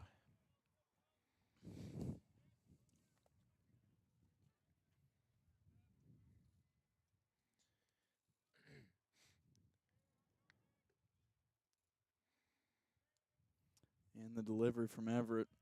Everett can get out of here with a strikeout or, tag up at any base. Putting someone on the ground would be good for us. Yeah, definitely. I'm noticing just a kind of a side note. All the bats they're swinging are Louisville Sluggers. So I'm thinking they probably have a contract with them. It's likely the brand their school uses. Probably. You're right. They have. I didn't notice that until right now. That makes a lot more sense. Yeah, that blue bat's also Select Power. All the red ones are swinging the That's select power. And those are good bats. Like, it's not just that, but the fact they're all swinging it, I would imagine they've got some kind of deal with them. And there's a 4-pitch walk. Wow, that's gonna fun. load the bases. And yeah, I figured we might see a mound visit here. Yep. He's probably just gonna try to calm him down. Yeah. 2 outs. I think there's a good shot. You just get a force out or a pop out or something along those lines. Just no big hits. They've got the DH stepping in. He's 0 for 2 so far today. Yep. This is probably the ideal guy you go against based on what he's done here today. He would make him 0 for 3. Yeah. But of course, this is a tough spot for any pitcher. Everett's got to be feeling the pressure just a tad here. Probably be lying if he said he wasn't, but.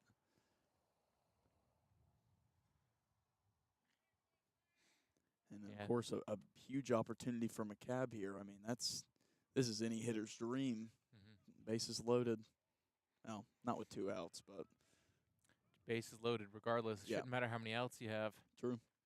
A hit's a hit. Here it is. Everett, the delivery. Ooh, pretty nasty pitch there. We've seen McCabe way out in front of a few of these balls here today. He has been really trying to. He's trying to hammer. Yeah. That was a big swing right there, and as a DH, his only job is to hit the ball. Yep. Yeah, you're right. He's getting outperformed a little bit by his teammates who are playing in the field as well.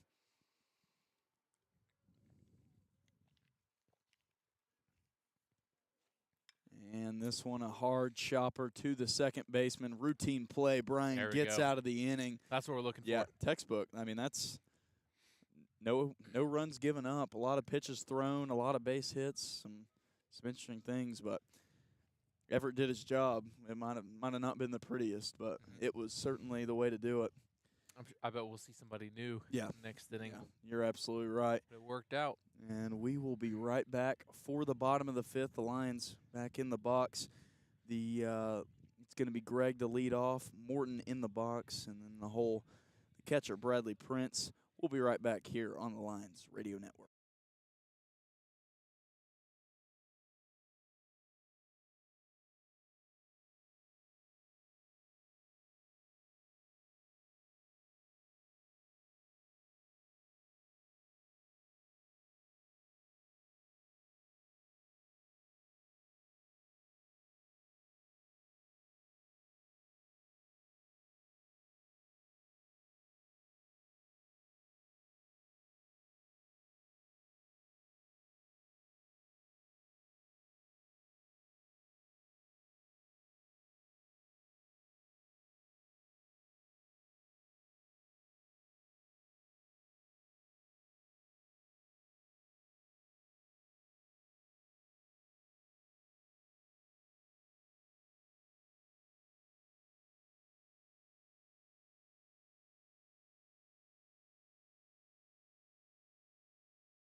And welcome back in.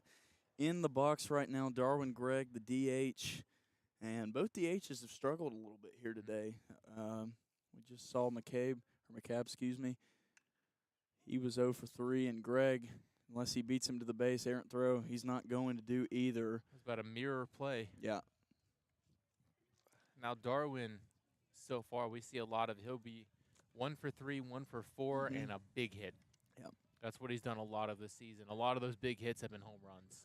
Now his average, it reflects that. Yep. He's still batting 300. Yeah, of course. He's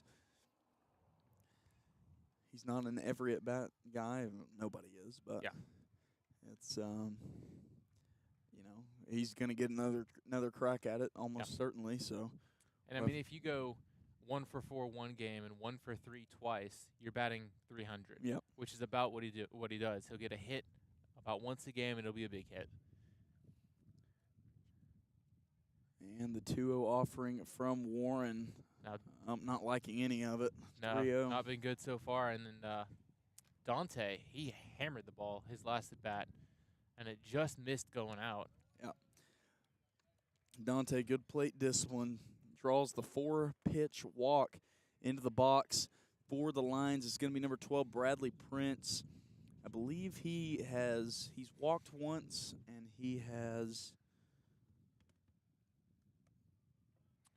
walked once, and I believe he hit out once. I don't think we've had any hit by pitches. Yeah. That was a good pitch. Yeah, it was. Right on the corner. Not what Brad's looking for right there. Not on the first pitch, at least.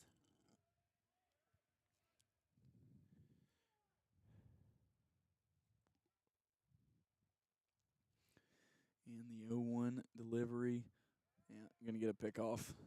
You can see when they look over, those left-handers, when they look over, you can kind of tell that they're... His was a little bit obvious. Yeah. Some guys, they'll stare at first base when they deliver home, and then they'll look home and then throw to first. You'll see some guys will do it reversed, but it catches guys. If you're looking at them, they're not going to run. Right. And if you're not looking at them, they're more likely to take a big lead. You can pick them off. The 1-1 delivery on the way from Warren. That one well outside. He's really worked that outside here, as we've seen him get up in pitch count. And I will say for this umpire, he's not been kind to that outside corner on either side, really. He'd rather see it inside. Yeah. And Warren, the 2-1. That one's going to be a called strike 2. It was the same pitch he started with.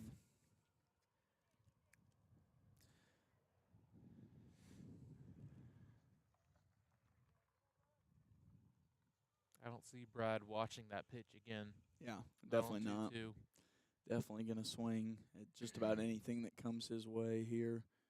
Yep, and there it is. My goodness. Hard hit, fly ball, deep. Not deep enough. Gets out of the field of play. I thought it was going to stay fair, but it just kept kind of going that way, that direction. Had a lot of side spin on it. And you can't see it because that flag in right field is not moving. We're getting a lot of wind. Yeah, there's some wind up here, that's for sure. I'm not sure how it is on down the field. Yeah, and that ball's above us, so it's definitely getting affected by that wind. It's coming towards us, which is foul on left field side. And the 2-2, a big pitch coming up for Prince. And trying to work the outside corner, not a bad idea, but like we said, that was well outside, but full count here. Got to think you're swinging at anything that comes close to that zone. Yep. Prince, really one that he just missed on that one.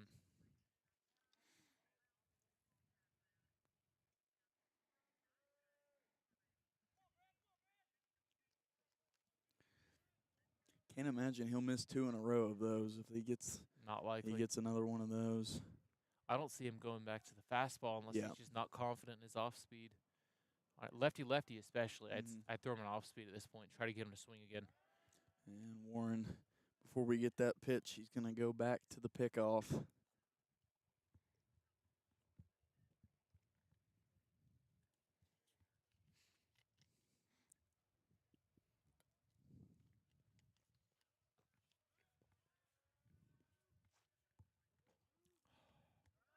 Another pickoff move. He almost got him moving that time. Dante was just about to take a second lead.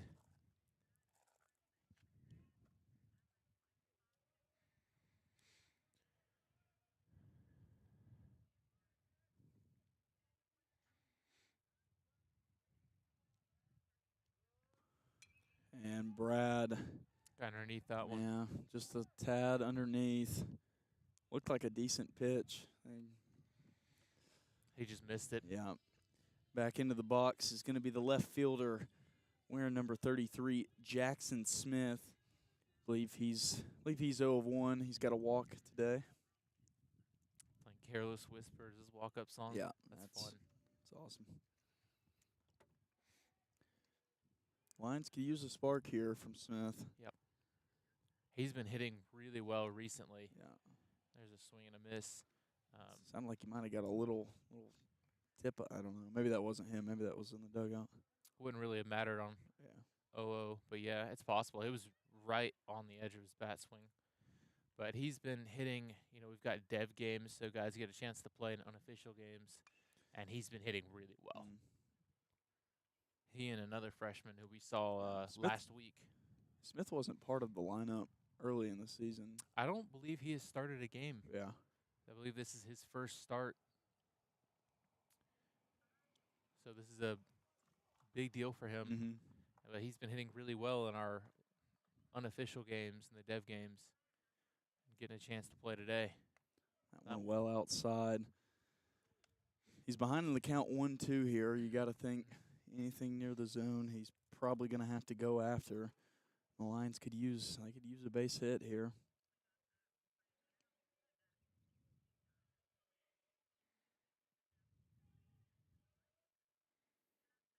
And he got a bat on that one. That one is high in the air.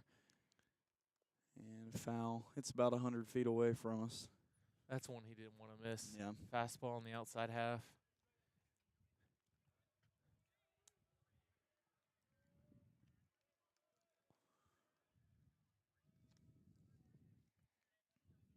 The 1-2 delivery. Smith up the middle. It's a chopper.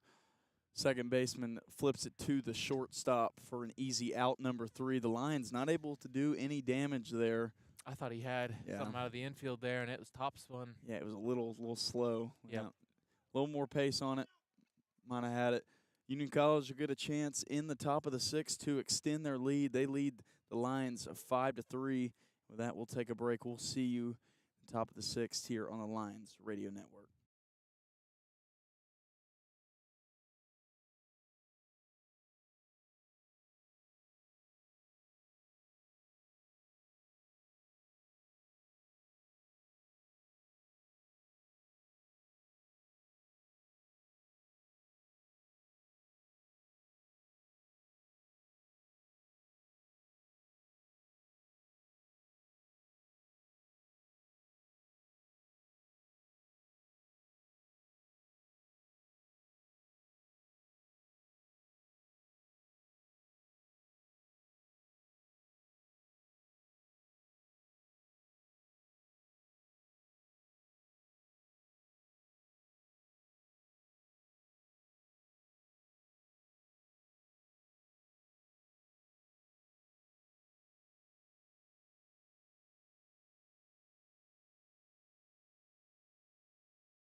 And welcome back in. Top of the 6th action. Me and my co-host Avery Buffington hanging out with you in the first game of the doubleheader here today. Right after this, there'll be the second game of the doubleheader. I believe that one's at 6 p.m. Don't know exactly when it's going to start. We'll have to wait to see when this one ends, but it's scheduled for 6 p.m. And if you're enjoying this, consider giving us a subscribe. Consider hitting the like button, comments. We love to read them. As you see a hard hit ball to shortstop, and I think he got him. Wow. Got him at first. A unbelievable throw from Morton in time, and the stretch out by Cullen sealed the deal. What a great defensive play all around there. Morton had a range over 20 or 30 feet. Yeah. Grab the ball and throw off balance to make, and it was a great throw, too. That wasn't a slow runner either. Serrano was moving up the line. That was a fantastic play. It's times like that I wish we had some kind of replay. Yeah. Yeah, that would. I have to figure out how to do that. I hope when we get the new cameras in that Yeah. we'll have stuff like that. I hope we have a camera right there we can see. I believe we have one on the third base side. Yeah. So it's probably going to be pointed towards first. This You want to catch ball- that? Yeah, I'm okay. High and in the air. That really is the spot. A lot of balls go right back there. You don't want to park there. My brother had his windshield shattered. Oh, wow. His back windshield shattered because he parked there last year. And you can hear it on the stream for that game. That's funny. My family has a recording of it somewhere where you could hear it, and the announcers are joking about it. The previous announcer, Grayson Whaley, he did a great job. Yeah, he did. And we see. That was just out of reach. Yeah. That was a hard hit ball, a liner over the head of Cahoon. Claret, that's his second hit of the day. Claret has I believe he's got 2 hits and a walk. He's putting together a really, really solid offensive day. He's been on base a lot.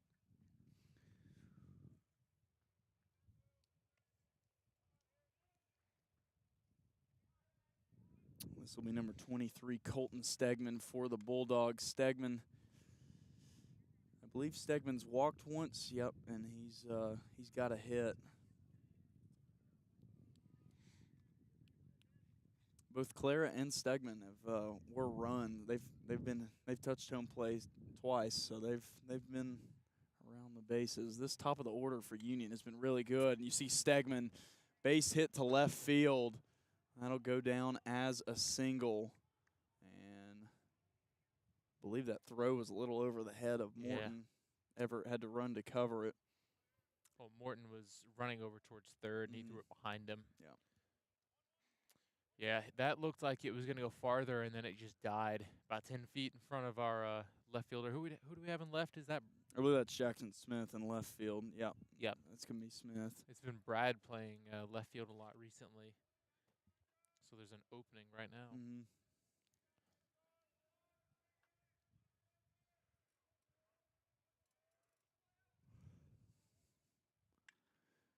And this one hard hit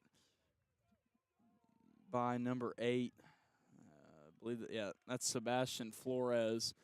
Claret thought about going for it for a second. I believe the third base coach pulled him back pretty immediately. That would have been almost a guaranteed out at the plate.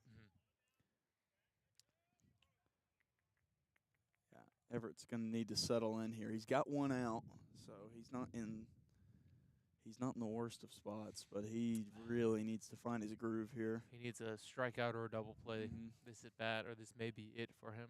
I don't know how much longer they're going to keep him in if he allows runs right here. I believe he came in the top of the 4th, so he's been through 2 innings. He's been through two and a third.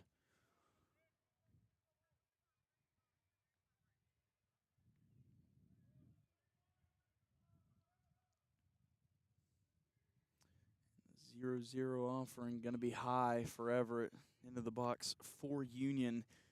He's been a guy that's been pretty unbeatable today. Swinging the bat, number 24, the catcher, Aaron Barea. This is not the guy we want to face. No, it's not. In this scenario. Yeah, Barea could really put a stamp on his day here with almost any base hit. He'd be looking at 5 RBIs, maybe more.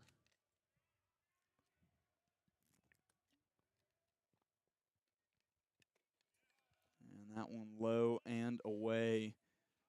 Is it 3-0 here? I believe so. Yeah. 3-0, bases loaded, 1 out. I will say Everett needs something on the ground now. Something on the ground, hard hit. That one going to be a called strike 1.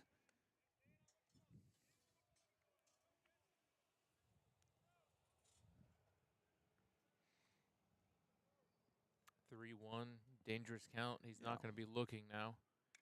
And high in the air. It's in shallow center. And it might be shallow enough. Yeah, it is. Yes. They're going to hold the runner at third. I was going to say, that's about as good of a fly ball as you can get in this scenario. No room to tag. A good throw, too. Yeah, that was almost an immediate. Claret really thought about going for it at third base. I had my eye down here on third base line. He wanted to test the arm. Yeah. Bad throw, and he's going home. But he wouldn't even have been halfway home by the time he caught that ball. Daniel Dryden made sure to hold him there. A strikeout or anything on the ground here. I mean, any out. Force play at any bag Yeah. now. Even a bunt won't go very far because you can play it at home. This is number 17, Logan Romasanta, excuse me. He's got a hit. He's 1 for 3 so far today. Yeah. He also breaks my theory about them being a Louisville Slugger school because that is a goods. And Romasanta high in the air, shallow center, and Dryden's going to handle it. They get out of the inning. Everett, excuse me, that's a voice crack. Everett, great job there. Loaded the bases early and then never wavered. Really showed some. Played it well towards the end. Really showed some skill there to get out of that one. I imagine that will be it for Everett. Yeah, Everett will probably have thrown his last pitch. I don't know. I'm not sure who we'll see come in for him. Nevertheless, the Lions. 7 or 9? Is the next one 7? They've given up quite a few hits, but the score doesn't quite match the hit disparity or deficit between the two teams. Yeah. We get ours mostly from home runs. Yeah. That's just how that ends up happening. I did just check. This is a 9-inning game. Game 2 is 7 innings. 7 innings. So we do have 4 chances for the Lions to take back that lead, and 3 more times that we have to put a pitcher out in the field. Yeah, absolutely. I think we'll take a short. It'll be a short break, but we'll take a short break. We'll get some water. Is this a new pitcher? I believe. No. Oh, no. That's still Warren. That's 32. We'll take a short break, and we'll see Warren throw his first pitches of the bottom of the 6th right after this.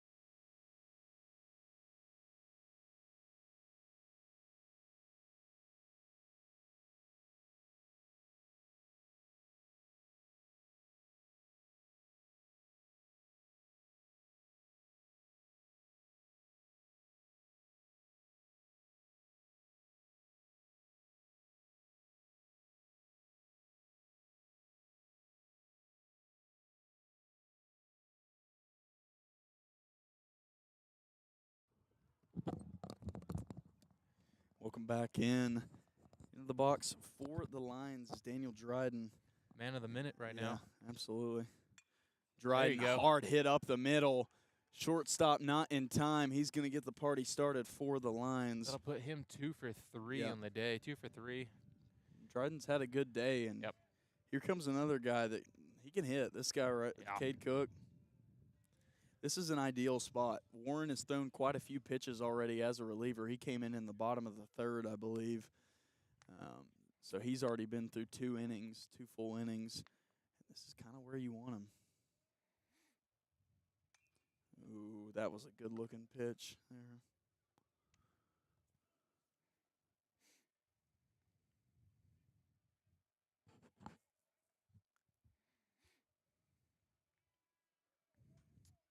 Cade's been pretty good this season about hitting in clutch scenarios, important points, runners scoring position. He's been pretty good about that. There's another pop fly foul. That was in the bushes. Cook has not wasted, any swings. He's gone after just about every ball that's come his way today. He's got an aggressive approach.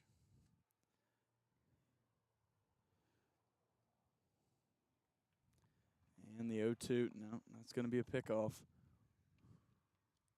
Bad throw there, and we got a runner at second. He spiked that one to first.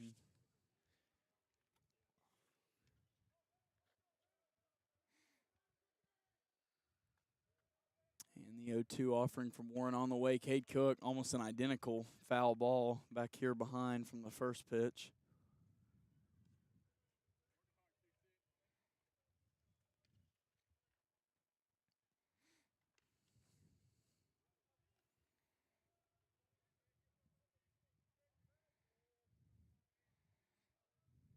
And the 0-2, that one's in the dirt. Catcher wisely runs after it. Not sure there would have been any room, even if he didn't give immediate chase, to steal that bag. When it goes in front like that, it's short, it's really hard. That's the goal for the catcher. Even if it's in the dirt, keep it in front of you. If you can't glove it, block it. And the 1-2 Good take by Cade. Yeah, that was a tough one to take, but I mean, it was that one looked a little close from up here.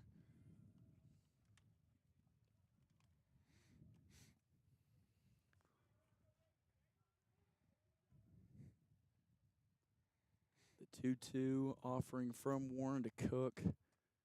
On the way, Cade Cook, hard hit ball up the left field line, third base line, excuse me. Man, he missed that one. That was a meatball for him. It's going to go foul. Up in the zone, a little bit inside. That's a ball I've seen him put over the left field fence. Warren's is at 40 pitches right now. Yeah. He's something to look out for as a reliever. Cade Cook, another one. That one's a hot shot. Yeah. He's really going after it. He's making this pitcher work for everything to get this out. He's been either late or early on everything. That one he didn't miss much. He was just late.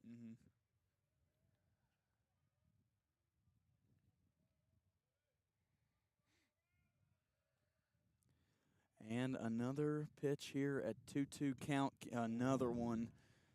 Fastball middle. You can't miss those, Cade. Cook's wishing he had that one back.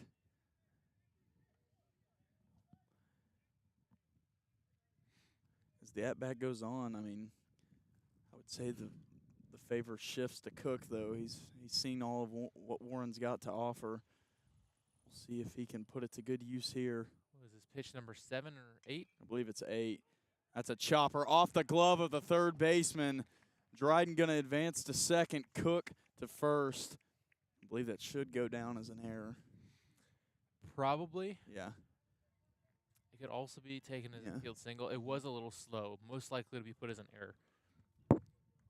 But I don't see one yet on the scoreboard. Yeah. We'll see. See what they say here. They may rule that an infield hit. Yeah, they put a hit on the board. Wow. Okay. So 2 hits for start for the Lions. Cade Cahoon in the box. He's got a hit on the day. I believe he's got an RBI as well. Late strike call.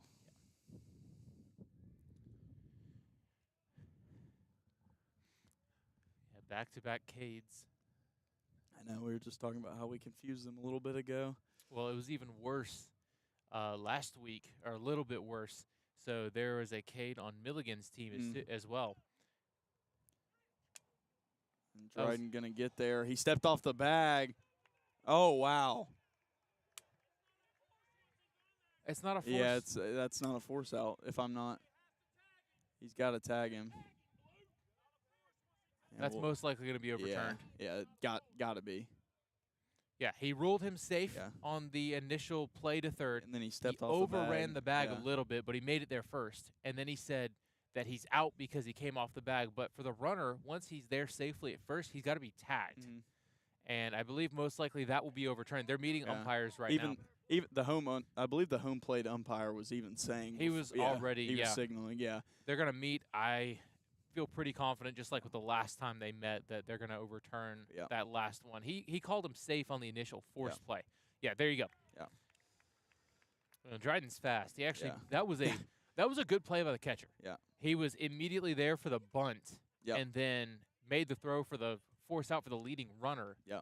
And Dryden just got there first. Yeah. That was, I mean, Dryden was moving so quick. That's why he overshot he was really trying to get there. And he was doing it without sliding, too. Pretty big uproar in the stands just now. People arguing the play. Yeah, Union College's coaches come out. He doesn't appear happy. I believe they got the call right. Yeah, rule book wise. And he probably just wanted a full explanation of the call. Yeah.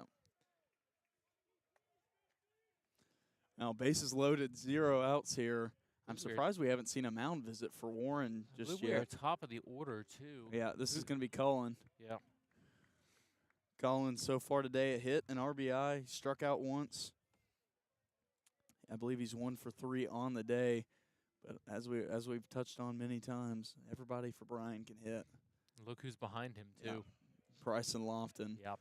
Got they moved him up. Darwin Gregg. Yeah, they did. I noticed that in the order. I didn't realize that he was batting second, but he is, and Morton is batting cleanup, which is interesting. Yeah. He's got power for it. Normally, you wouldn't see the skinniest guy on the team. He but might be the smallest guy in yeah. the lineup. But he's got power, and he's batting the highest average in the last couple of weeks. Lofton, of course, having the highest overall. But Morton's hit high average recently, and he's done a good job of hitting guys in. Pitcher not finding the strike zone on TC so far. Tyler Colin. Warren's been struggling the last couple of bats. Cullen takes a hack at it. Just misses that one. Yeah.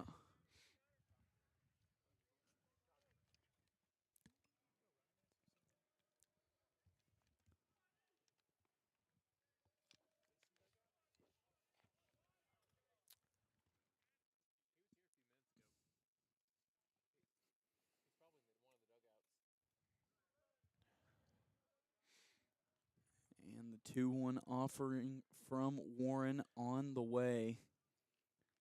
Any base hit will do it here for Bryan. A called strike 2. You might be able to hear Bryan College's dugout. They don't ball's like a bit it. high. They don't like it. He gave the pitcher a strike call that he needed there, but it's not what you want to see as the hitter in that scenario. Now 2-2 instead of 3-1. Oh, he caught it. He caught it. Yeah. Foul tipped it, which is why he slowed down right there, but the catcher caught it. Well. Yeah, into the box. Bryson Lofton. Solo shot in the bottom of the first. He's been walked once.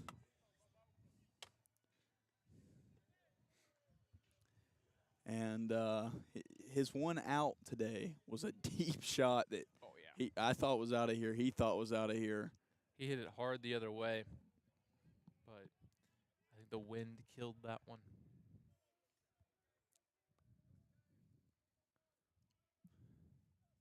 Lofton, hard shot up the right field line. 1 run scores. 2 run scores. And Bryan College has tied the ball game up. And, I mean, Lofton just crushed that ball. There was no shot of the first baseman getting there. That had to be at least 100 off the bat. Yeah. It's a really quick reaction. First baseman was close, but, yeah. Nothing for him. I'm surprised we haven't seen Warren at least a mound visit yet. Yeah. He's thrown a lot of pitches. They're letting him go pretty deep on this. They may not have many guys in the bullpen, or they may not want to use any guys with game 2 still happening. You're right. It is a tie game. Yeah. I bet if they give up the lead, they may consider taking him out.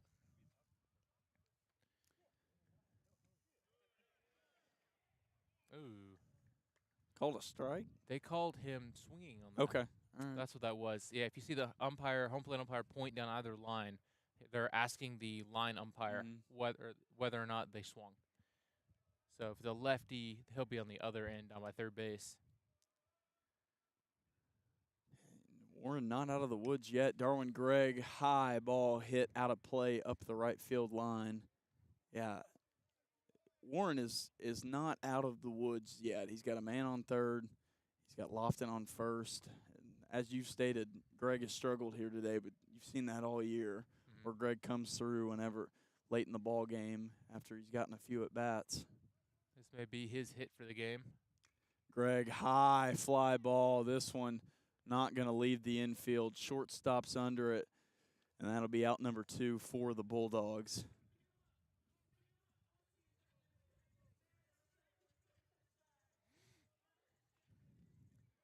Now Morton stepping in as the cleanup hitter.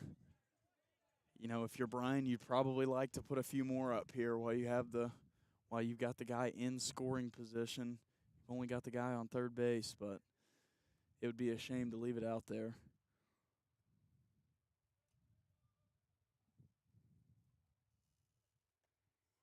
And the first pitch is going to be ball in the dirt.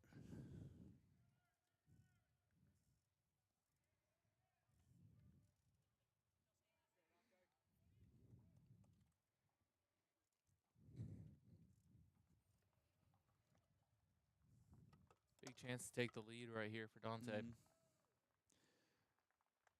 And that's going to be a called strike one. That was a good-looking pitch there. A little bit of movement. Yep. Came back. Looked like he started it plate. inside a bit. Got the strike call.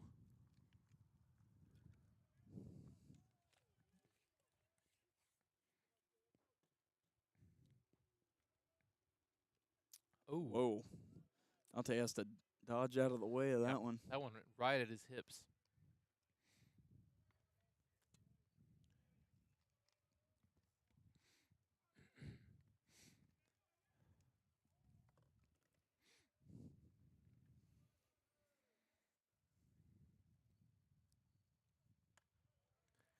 That one a little outside. I believe we've got a 3-1 count. Yep. Hitter's count right here. Yep. This is exactly the scenario you'd want to see. I believe we're going to have a pinch hitter. Danny Marquez is on deck right now for the Lions. And Morton just a little bit under it. Who is after Morton in the lineup? That's Bradley Prince. Okay. Yeah. So looks like a pinch hitter. Yep, for Prince. Wonder who will move to catcher. You can pinch hit once. Oh, that's right. You're right. For any position you can pinch hit once and come back in the game. And then catcher gets as many courtesy runners as they want. Right. You can all be pinch run for once as well. And if the pitcher for some reason batted instead of having a DH, they could also be courtesy run for.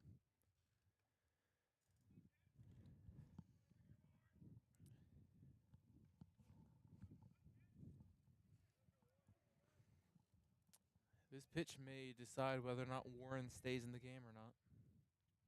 Though he's probably done after this inning regardless. The full count delivery. That one outside. He's going to walk Morton. And now stepping into the box for the Lions, a guy we haven't seen all day. Been in and out of the lineup, I would say. Haven't seen him in a couple of weeks. Yeah. He's been a little bit injury prone this season. Yeah. That's going to be Danny Marquez, and I believe Warren's day might be over. I believe that's it for him. Bases loaded, 2 outs, pinch hitter. Lefty pitcher. They'll probably put in a righty to face Marquez. Yeah, Danny. Well, back-to-back righties as well. So whatever a guy comes in, if they get out of the inning, they'll probably stay in.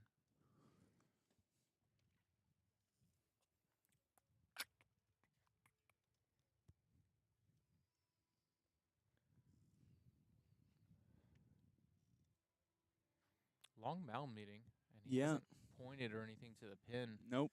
I wonder if he's gonna. I think they're leaving him in. They might be. Yeah. Wow. They must trust Warren. He's now thrown more pitches than their starting pitcher. He's already thrown more innings as well. Yeah. Coming into this inning, he already had. And yeah, I saw somebody walking down to their pin. I don't know if that's a coach or somebody who's about to warm up, but interesting. They're giving him the leash, man. They might be a little bit short on pitchers. Yeah. You would have to think that's it. Especially with another game coming.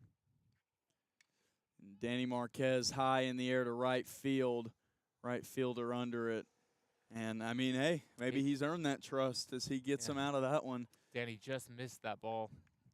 Warren gets him out of the jam. Bryan College ties it up 5-5 with Union College Bulldogs. We're headed to the 7th inning stretch. Yep. 3 more chances to score for each team. Yep, absolutely. And we'll get you right to that. And we'll be right back here on the Lions Radio Network.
Welcome back in. I believe, we're going to have another pitching change. Tanner Everett, 3 innings, gave up 7 hits, but only 1 earned run, struck out a batter. But now on the mound for the Lions is going to be number 30, Sam Raper. I believe it's going to be his 4th outing of the year. And we'll see what he can do. Of course, into the 7th inning, 3 chances to score, as Avery mentioned, for both teams. And into the box for Union, I believe that's number 19. That's number 19, Logan Romasanta, the left fielder. And Romasanta high and deep to left center at the warning track. He's going to make the play. Nice. I think that is Mason Kelly. Unless, I know you're looking off numbers, but some of the numbers aren't right. I've got Mason Kelly on here. Yeah, you're right. Yeah, that wasn't, I said 19. Yeah, I just read the wrong player. You're absolutely right. This should be. So that was Mason Kelly. This is Luke Pell. Yep. And that one just a tad outside. Not sure what was wrong with it. I liked it. Sam Raper, he's got good stuff, decent velo on his fastball. If there's any major critique, it's that sometimes he has trouble finding the zone where walks can be an issue. We saw that his last outing. He had a couple of outs and then just had trouble staying in the zone. So if he can avoid that, he should get us out of the inning. Yeah, good pitch. I think we'll see a lot of those if he's finding the zone. A lot of those swing and misses. Raper made quick work. I mean, a little scary on the first batter, but he made quick work of him. Looking to sit Bell down as well. That one well outside. Off speed, he yanked it. Good catch there by Prince to control that one. I mean, doesn't matter either Doesn't way, matter right now, but it's nice that he can do it. Absolutely. And a foul tip there from Pell. Remains 2-2.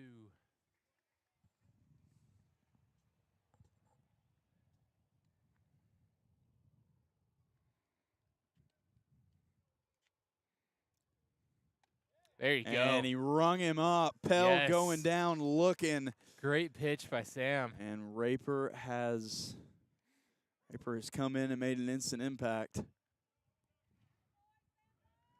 And now slider that came across the plate right there. Into the game, it's going to be Nathan McCabe, excuse me. I keep going back and forth. And Raper, he plays with some pace. He really controls. He's moving quick. Yeah, he really controls the pitch count when he's up there. The 0-1 delivery from Sam. Oh, my goodness. He's pumping it inside. He's dealing. Yeah, he's feeling good right now. If he gets out with this batter, I bet he'll come back. It'd be, 10 pitches probably? Yeah, I believe maybe less. I'll be honest with you. That's 9 right now. That one just missed. So that was pitch number 10. Good-looking ball. Not convinced. Some guys have really quick paces on the mound. They'll control. And this one hard hit in the gap to left field. McCabe going to get his first base hit and spoiled almost the perfect inning from Sam. That one ran inside. He got jammed a little bit, but he backspun it, just floated over the infield. Into the box is going to be number 4, Sammy Serrano. Serrano, I believe, has a double today. Of course, Serrano was thrown out by Morton his last time out in that great play at first base.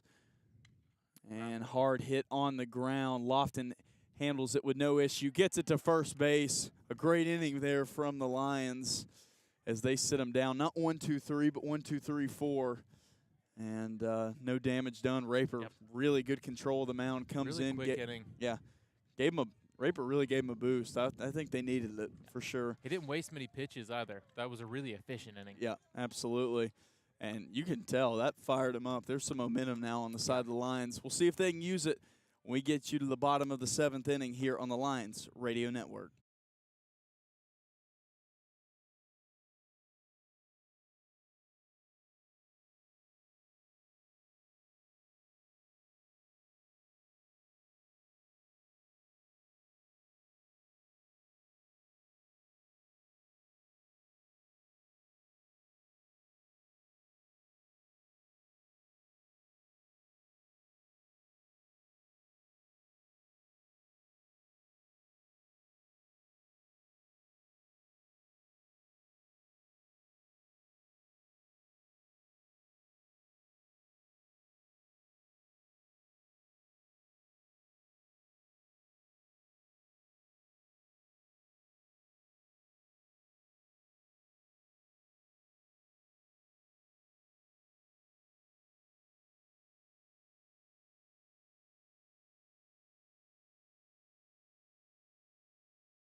Welcome back in. I believe in between innings, Union College going with the pitch change. It's going to be number 34, Dylan Hetzler. That's what I would go with. Dylan Hetzler. Into the box for Bryan College is going to be number 33, Jackson Smith. And good pitch there from Hetzler. Good first pitch.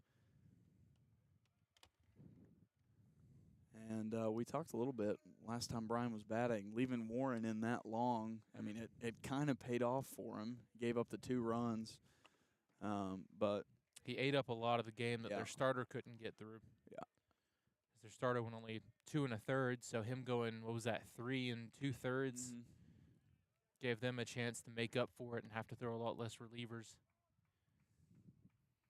There's no guarantee, what the next guy's going to do either. Of course, a 7-inning game the next time out really helps them with pitcher flexibility and resting some of their guys.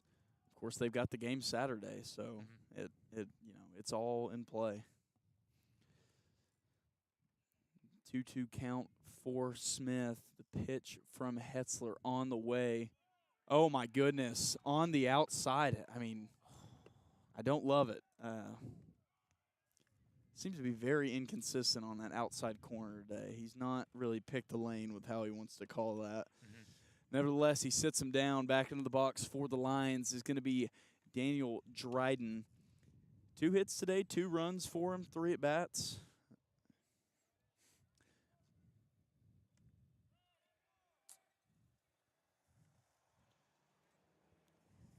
And I believe he might have got some contact on, just a tad contact on the first one.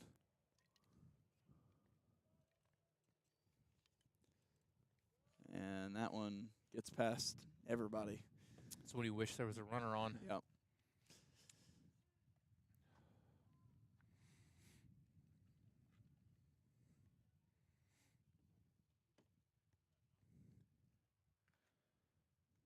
Oh my goodness, a monster swing from Dryden there.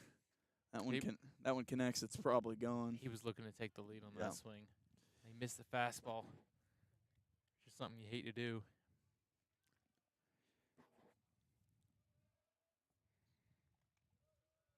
Two catchers having a little bit of trouble handling this pitcher's delivery. He's yanking it wide. I'd like to see Dryden at least get on base here any way he can.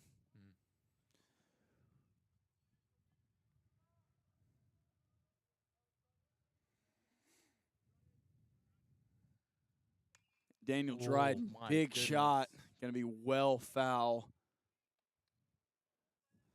That ball went far, landed on the second hill above the road over here. It would have been close to out of here. I think it was cleared.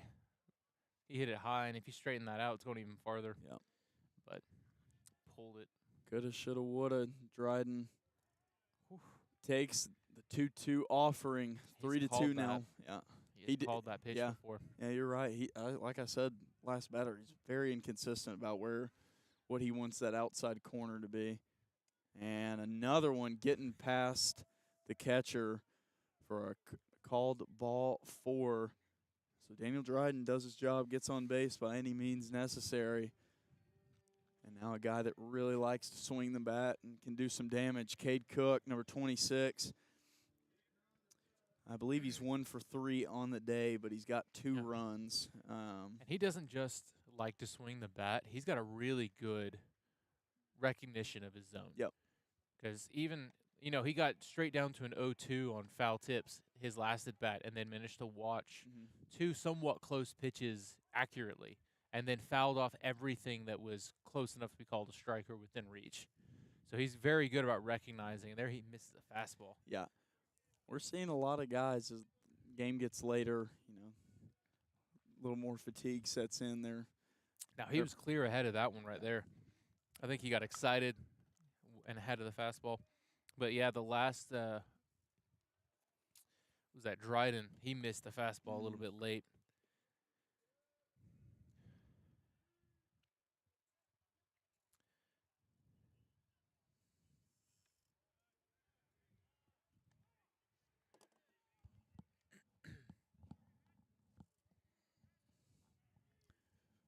there you see Cook. He watches a pitch that's somewhat close, as you were just talking about. And that one fouled off. Probably hit the Union dugout. It was so far left. Either the dugout or there's a fence that juts out right there. They tend to save a good few baseballs hitting right into that fence. The 2-2 delivery, and we're going to get a pickoff.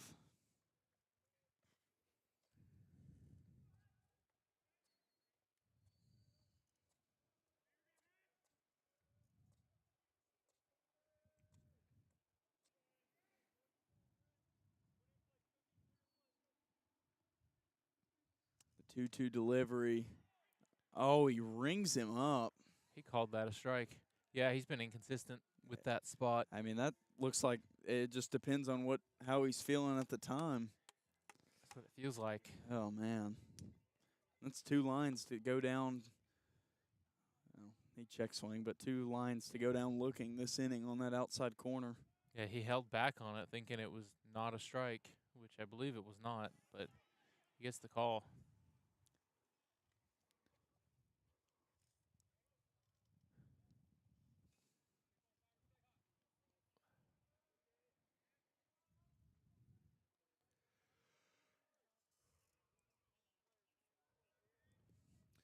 The 1-0 delivery. Dryden going. Yeah, they got him. Yeah. It's a close play. Yeah. That'll kill momentum right there. Yeah, it absolutely will. Lions were feeling good coming into it. 2 questionable strikeouts and a throw to second base later.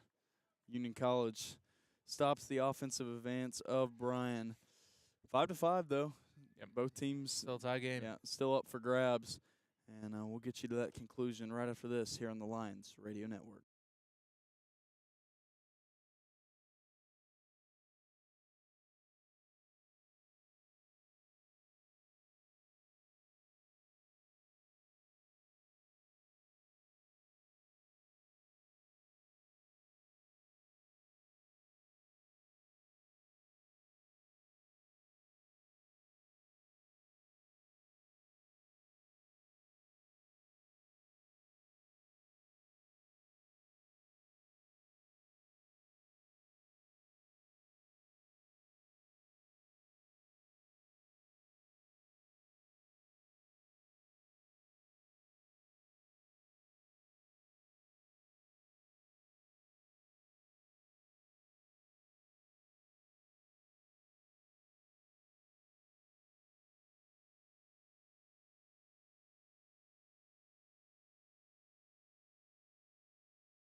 Welcome back in. Top of the 8 action here. Tie ball game. We've got 5-5, Bryan and visiting Union College. You called it, Sam Raper staying in the game. Really good command in the last inning. Into the box has been a guy who has been on base quite a bit today. It's Diego Claret. He's got 2 hits. He's got a walk. He's been everywhere around the bases. 2 runs here today. Done his job as a leadoff man. Yeah, he's been on too much for our taste. Chance for Sam to put him down this time. The 2-0 delivery, this one high. Got underneath it. Just a little bit underneath, you're right. And that'll do it for out number 1.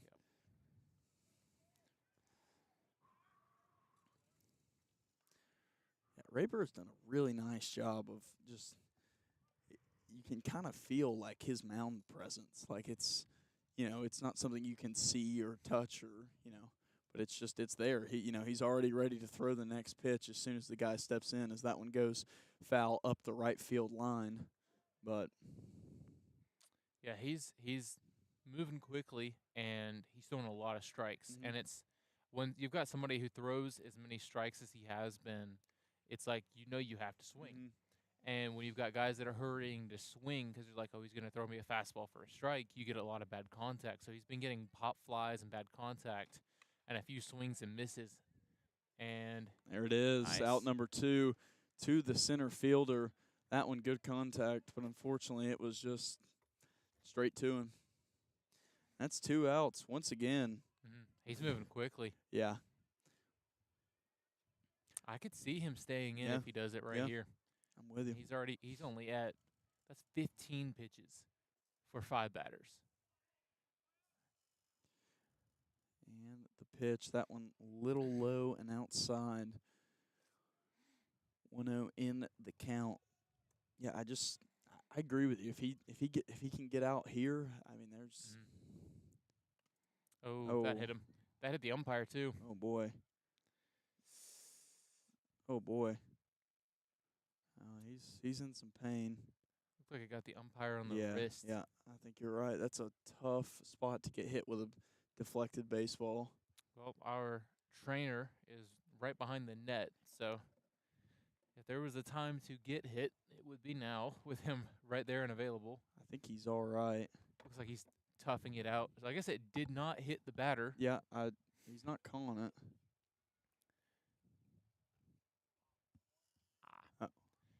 We got someone saying that it hit the knob of the bat, not the batter, and then it hit the umpire. Yeah, that makes sense because I heard it hit multiple things. I didn't see where it landed. Yep. I think you're right. Oh, good pitch there from Raper. Got him a little mover inside back over the plate.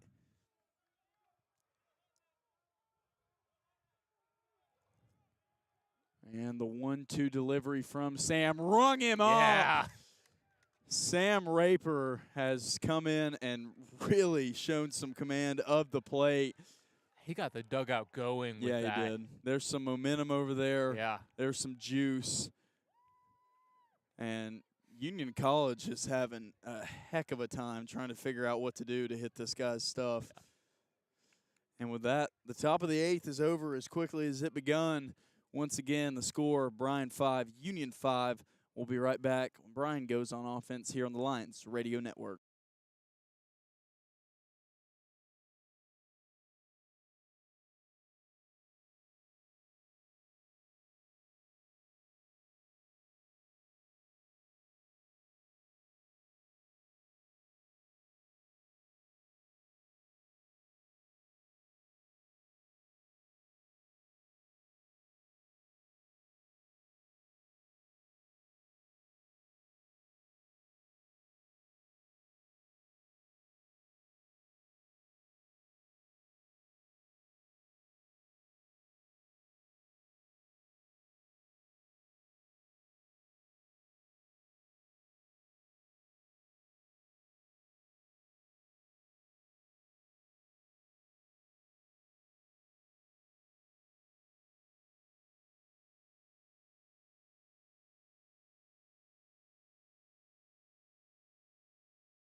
And a first pitch shot from Cahoon. This one's going to hit the wall. Cahoon rounding first, going to second, and he's going to stand up.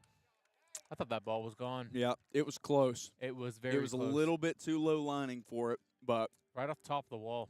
A great way to start this bottom of the 8th inning for the Lions. And they're getting back around to the top of the order now. Dangerous spot here for Dylan Hetzler.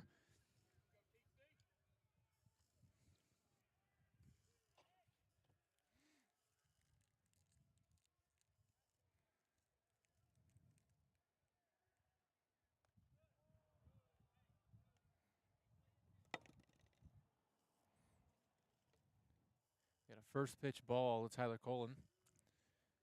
Top of the order coming around. It's a great spot to have hit that leadoff double. Another outside pitch. Yep. Tyler Colin up and Bryson Lofton behind him.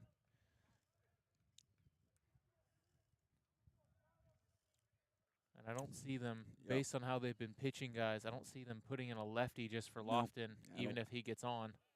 I don't think it makes much sense for them to change now. But, of course, you know, with it being late, the game is in question here. And I would say momentum is on Bryan's side. You could see. Certainly feels like it. But there is a game 2 to be played. Right. You don't want to burn through all your pitchers. Mm-hmm. And if you take out a guy who's doing okay for somebody who goes and gets blown up, you then wasted 2 guys. Hetzler's done really well to battle back in this at bat. He's got the count tied up at 2-2.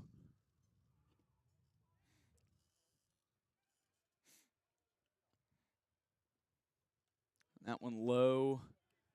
Really good plate work there by Aaron Beret to cover that one. That one looked like it took 2 hops there.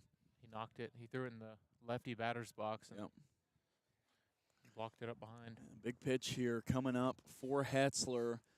The full count delivery on the way. That one well inside.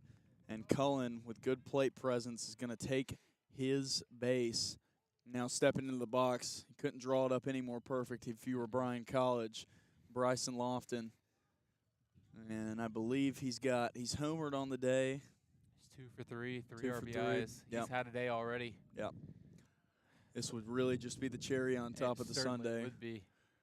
Might be the Sunday on its own if he does it right. And this one low. Hetzler seems to be a bit rattled right now. He's all around the strike zone. He's not close on some of these pitches. Well, this is not a guy you want to throw a meatball to of any kind. You throw something down the middle Lofton, I don't doubt that he's not going to miss. I could see something put over the scoreboard, right center field, if he does that. And Lofton rips a shot up the line. Fair ball. It stays fair. And Lofton rounds second. Cahoon scores. And I believe Union's going to hold Cullen at third. But a big double shot there from Lofton. And there it is. There's the cherry. Yep, that was a cherry on top. That hit the foul line, which hitting the foul line makes it a fair ball. But that was how he hit the foul line 15 feet in front of the fence, and it one-hopped into the fence. Bryson Lofton's big day continues, and a guy that has struggled here today, Darwin Gregg. Can he put something out there and put the Lions in sole control of this one? I would honestly wager that last hit, if there hadn't been a runner in front of him, probably would have been a triple, because of how long the throw would have had to be. Yeah, it took a while. Yeah. So he stopped at third because the throw to home is closer than the throw to third base, and I think Lofton would have taken 3 otherwise. Yeah, I think you might be right. Ooh. Oh, this one's going to hit Gregg. Gregg's going to take his base. And now Hetzler is in just a nightmare scenario. 0 outs on the scoreboard. Dante Morton stepping into the box. Bases loaded. And everything's primed for a shot here. First hit by pitch of the day on Darwin, who's 0 for 4. He hasn't been able to do what he wanted at the plate. Just missed a couple. And now we have him on first and Dante. This is not the guy you want to face either. Between him and Lofton, they have a very high chance of putting the ball in play. They do. And Dante has just been walked 3 times today. He's 0 for 1 with 3 walks. And his one, that 0 for 1 was a deep fly ball that just missed going out. He's not been quiet at the plate. Nope. That's going to be a called strike 1. One thing you don't want to do is put this one on the ground in the infield, I would have to think. No outs is a low chance it would end the inning, but, yeah, you want the ball either out of the infield or you got to strike out at that point. I'm not. Yeah, I wouldn't say to end the end. It would be very. It would ruin difficult. your scenario if you get a double play right here. Even if it scored a run, you get a much higher chance of scoring multiple runs if you don't hit it in the infield. In the air or a swing and miss is what you'd want to see here. because 1 out for strikeout's better than a ground ball double play. And the 1-1 delivery. This one a foul tip. Oh, it got the umpire again. Whew. He's having a brutal inning back there. He's just taking shots right now. Needs a minute. Man, Catcher going to take the chance to go talk to his pitcher and calm him down. somebody needs to give that guy a bonus. Or maybe some more gear, more protective equipment for him. You don't have time to move out of the way from that. No, that's a straight shot right back to his chest. And the umpire seems to be okay, so we'll resume play once again. Man, that's tough. You hate to see that. He's just getting beat up.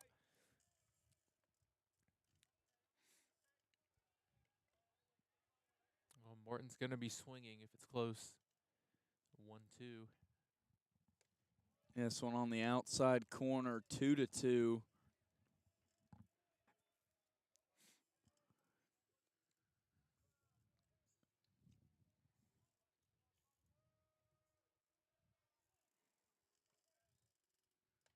That one outside as well. The count going to go to full. It just missed. We've seen him call that a strike. Yeah. That worries me every time I see it. Not sure which way it's going to go.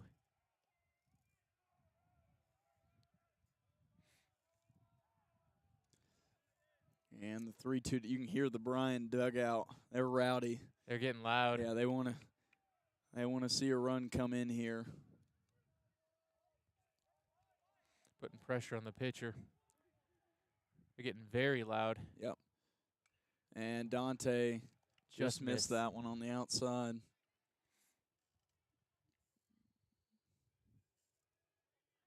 I believe we're going to have another pinch hitter. Number 4, Devin Ogg, is in the hole right now. He's got his gear on. I see him, yeah. Who is in that spot? That should be, yeah. Oh. Dante up the middle. One run's going to score. Here comes Lofton around home. Lofton going to score, standing up. And it's a 2-run single for Dante Morton. The Lions are pouring it on here in the bottom of the 8th.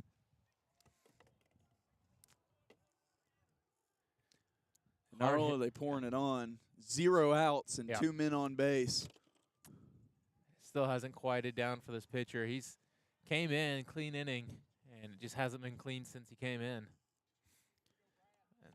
It's very odd to me that Union has really gone this shallow into a bullpen. There's got to be a shortage of pitchers on their end for them to not replace somebody right here. Yeah.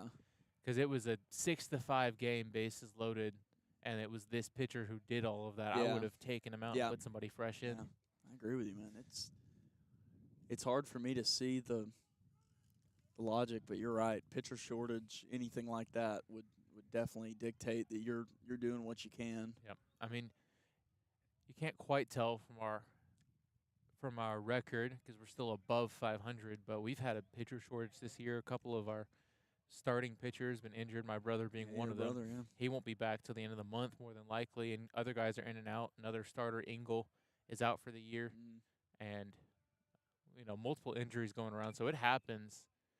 But we still have somehow we've had enough guys come through that it's still worked out in the end. Yeah, you'd like to see Prince put something out there. He's had an all right day. I smell a big hit coming. Prince high in the air to left field. This one going to be handled by the left fielder. So no damage there. And I guess it wasn't Prince that I was smelling. Yeah. Here comes Devin Ogg, pinch hitter into the game. This is going to be for Jackson Smith, I believe. That's right. Ogg, of course, a big part of the team last year has, I don't know this for sure, but to my knowledge this year has not been as big of a part, has come in spots and been pretty good. He started a few games around the same time that Owen's been out. He's injured, so there's been Og has been one of the guys jumping in replacements. He's jumped in left field more than once. There's a big Devin hit. Og, big shot, comes in the game and gets Yes! it gone.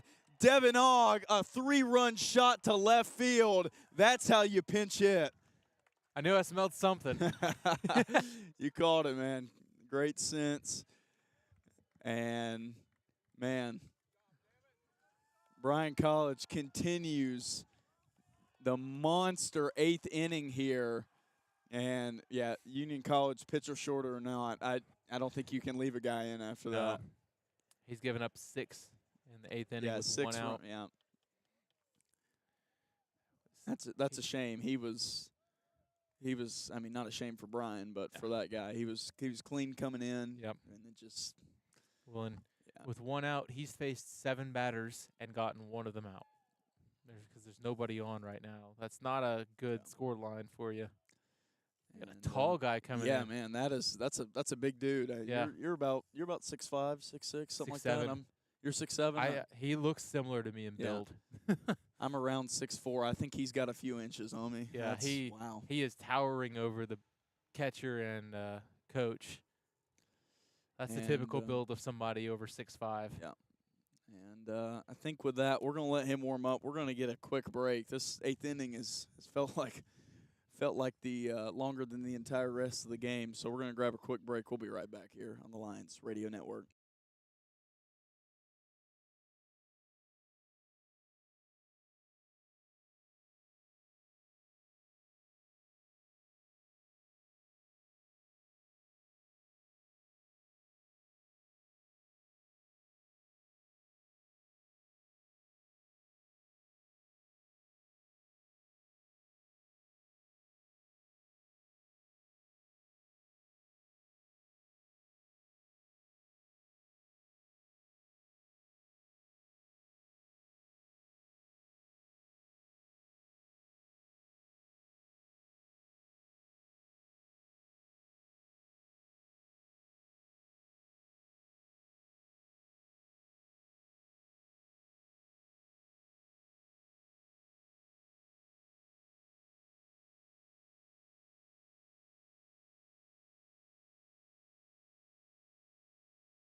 Welcome back. We're still in the bottom of the 8th inning. Mm-hmm. Surprising, but this is kind of like the dam breaking. Just you saw little cracks in the armor of Union, and all of a sudden, all the water came rushing through. Here comes the flood.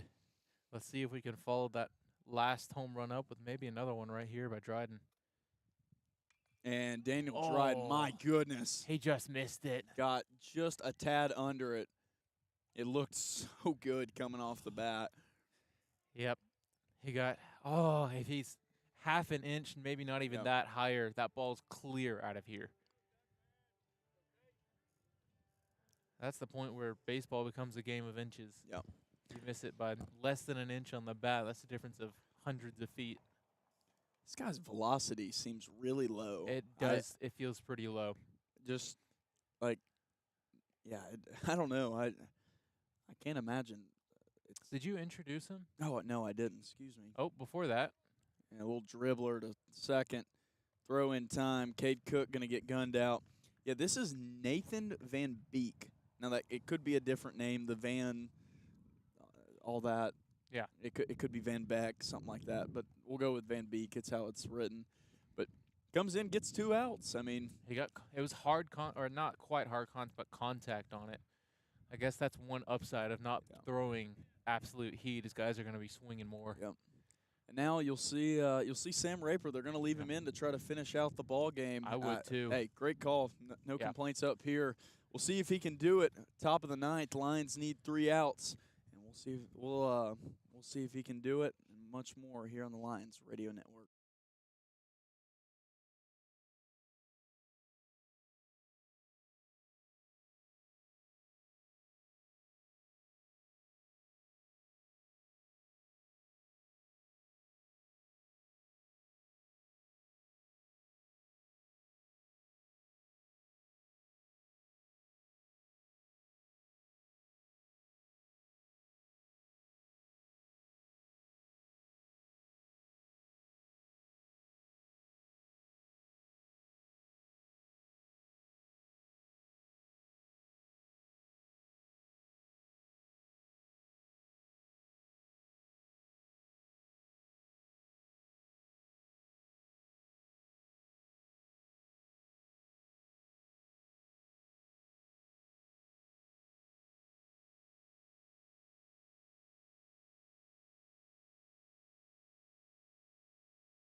and welcome back in to the Lions Radio Network. I, as always, your voice of the Lions, Drew Rogers, hanging out today with my co-host Avery Buffington. And Avery, the Lions sit just 3 outs away after that monster bottom of the 8th inning. And Sam's only thrown 22 pitches to get through 2 innings. That last one, I think he threw about 8 pitches. Yeah, this one high in the air should be a routine play for the center fielder. It is. Yeah, 1 out, that's 1 out pitch. number 1. Couldn't get any better than that. 1 out, 1 pitch. Maybe he'll throw 2 more. Yep. And the guy at the plate is going to be somebody we haven't seen yet. Yeah, he's not on the lineup. We'll see if they get him in there. Right now, I'm not sure who that is. This one, a dribbler to second base, handled by Cahoon. That's out number 2. One out, more one for pitch. the Lions. And that'll do it. I guess it didn't really matter who it was. Nope.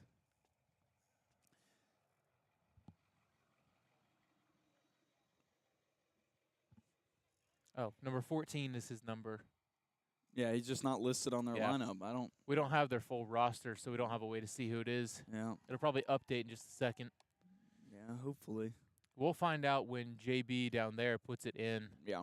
He has to add him to the lineup when that happens. Yeah, maybe just take him a second. Raper's pitch is hit. A liner to left field. And no way he goes to 2. Oh, he thought about it for a second. What is he doing? That was a good throw. That was a good throw. He stopped. I don't know why he went back out a second time. Mm-hmm. Interesting play there. Raper's first hit given up, man. He's been stout today. Yeah, he struck out 2 guys. That is his first hit, you're right. A lot of contact, only 1 hit. And this one gets away from him. Unlucky bounce. Yeah. It followed the curve of the Yeah, bricks it did. right there. Yeah, and you're went all absolutely the way down. right. Yeah, we still don't know who that guy was. Yeah. Well, and for y'all watching, the scoreboard that's on screen is based off of the same live stats feed that we look at. So if you're seeing that it's a little out of date, it's because they're trying to update it right now, and it takes a second. Sometimes having new guys added in takes a little longer to update.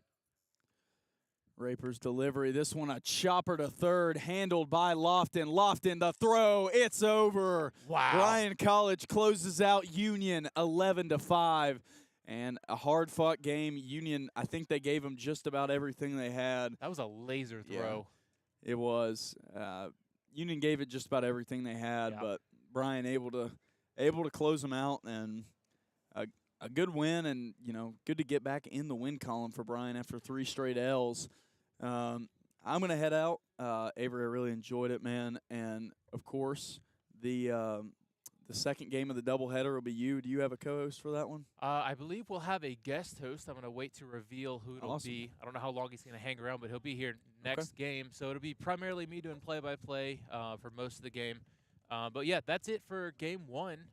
Y'all will be hearing me talking. It was nice having you, Drew. Yeah, man. It's nice having a co-host, or in this case, I was the co-host. But we'll be back. We'll end this stream here. We'll open up a new stream.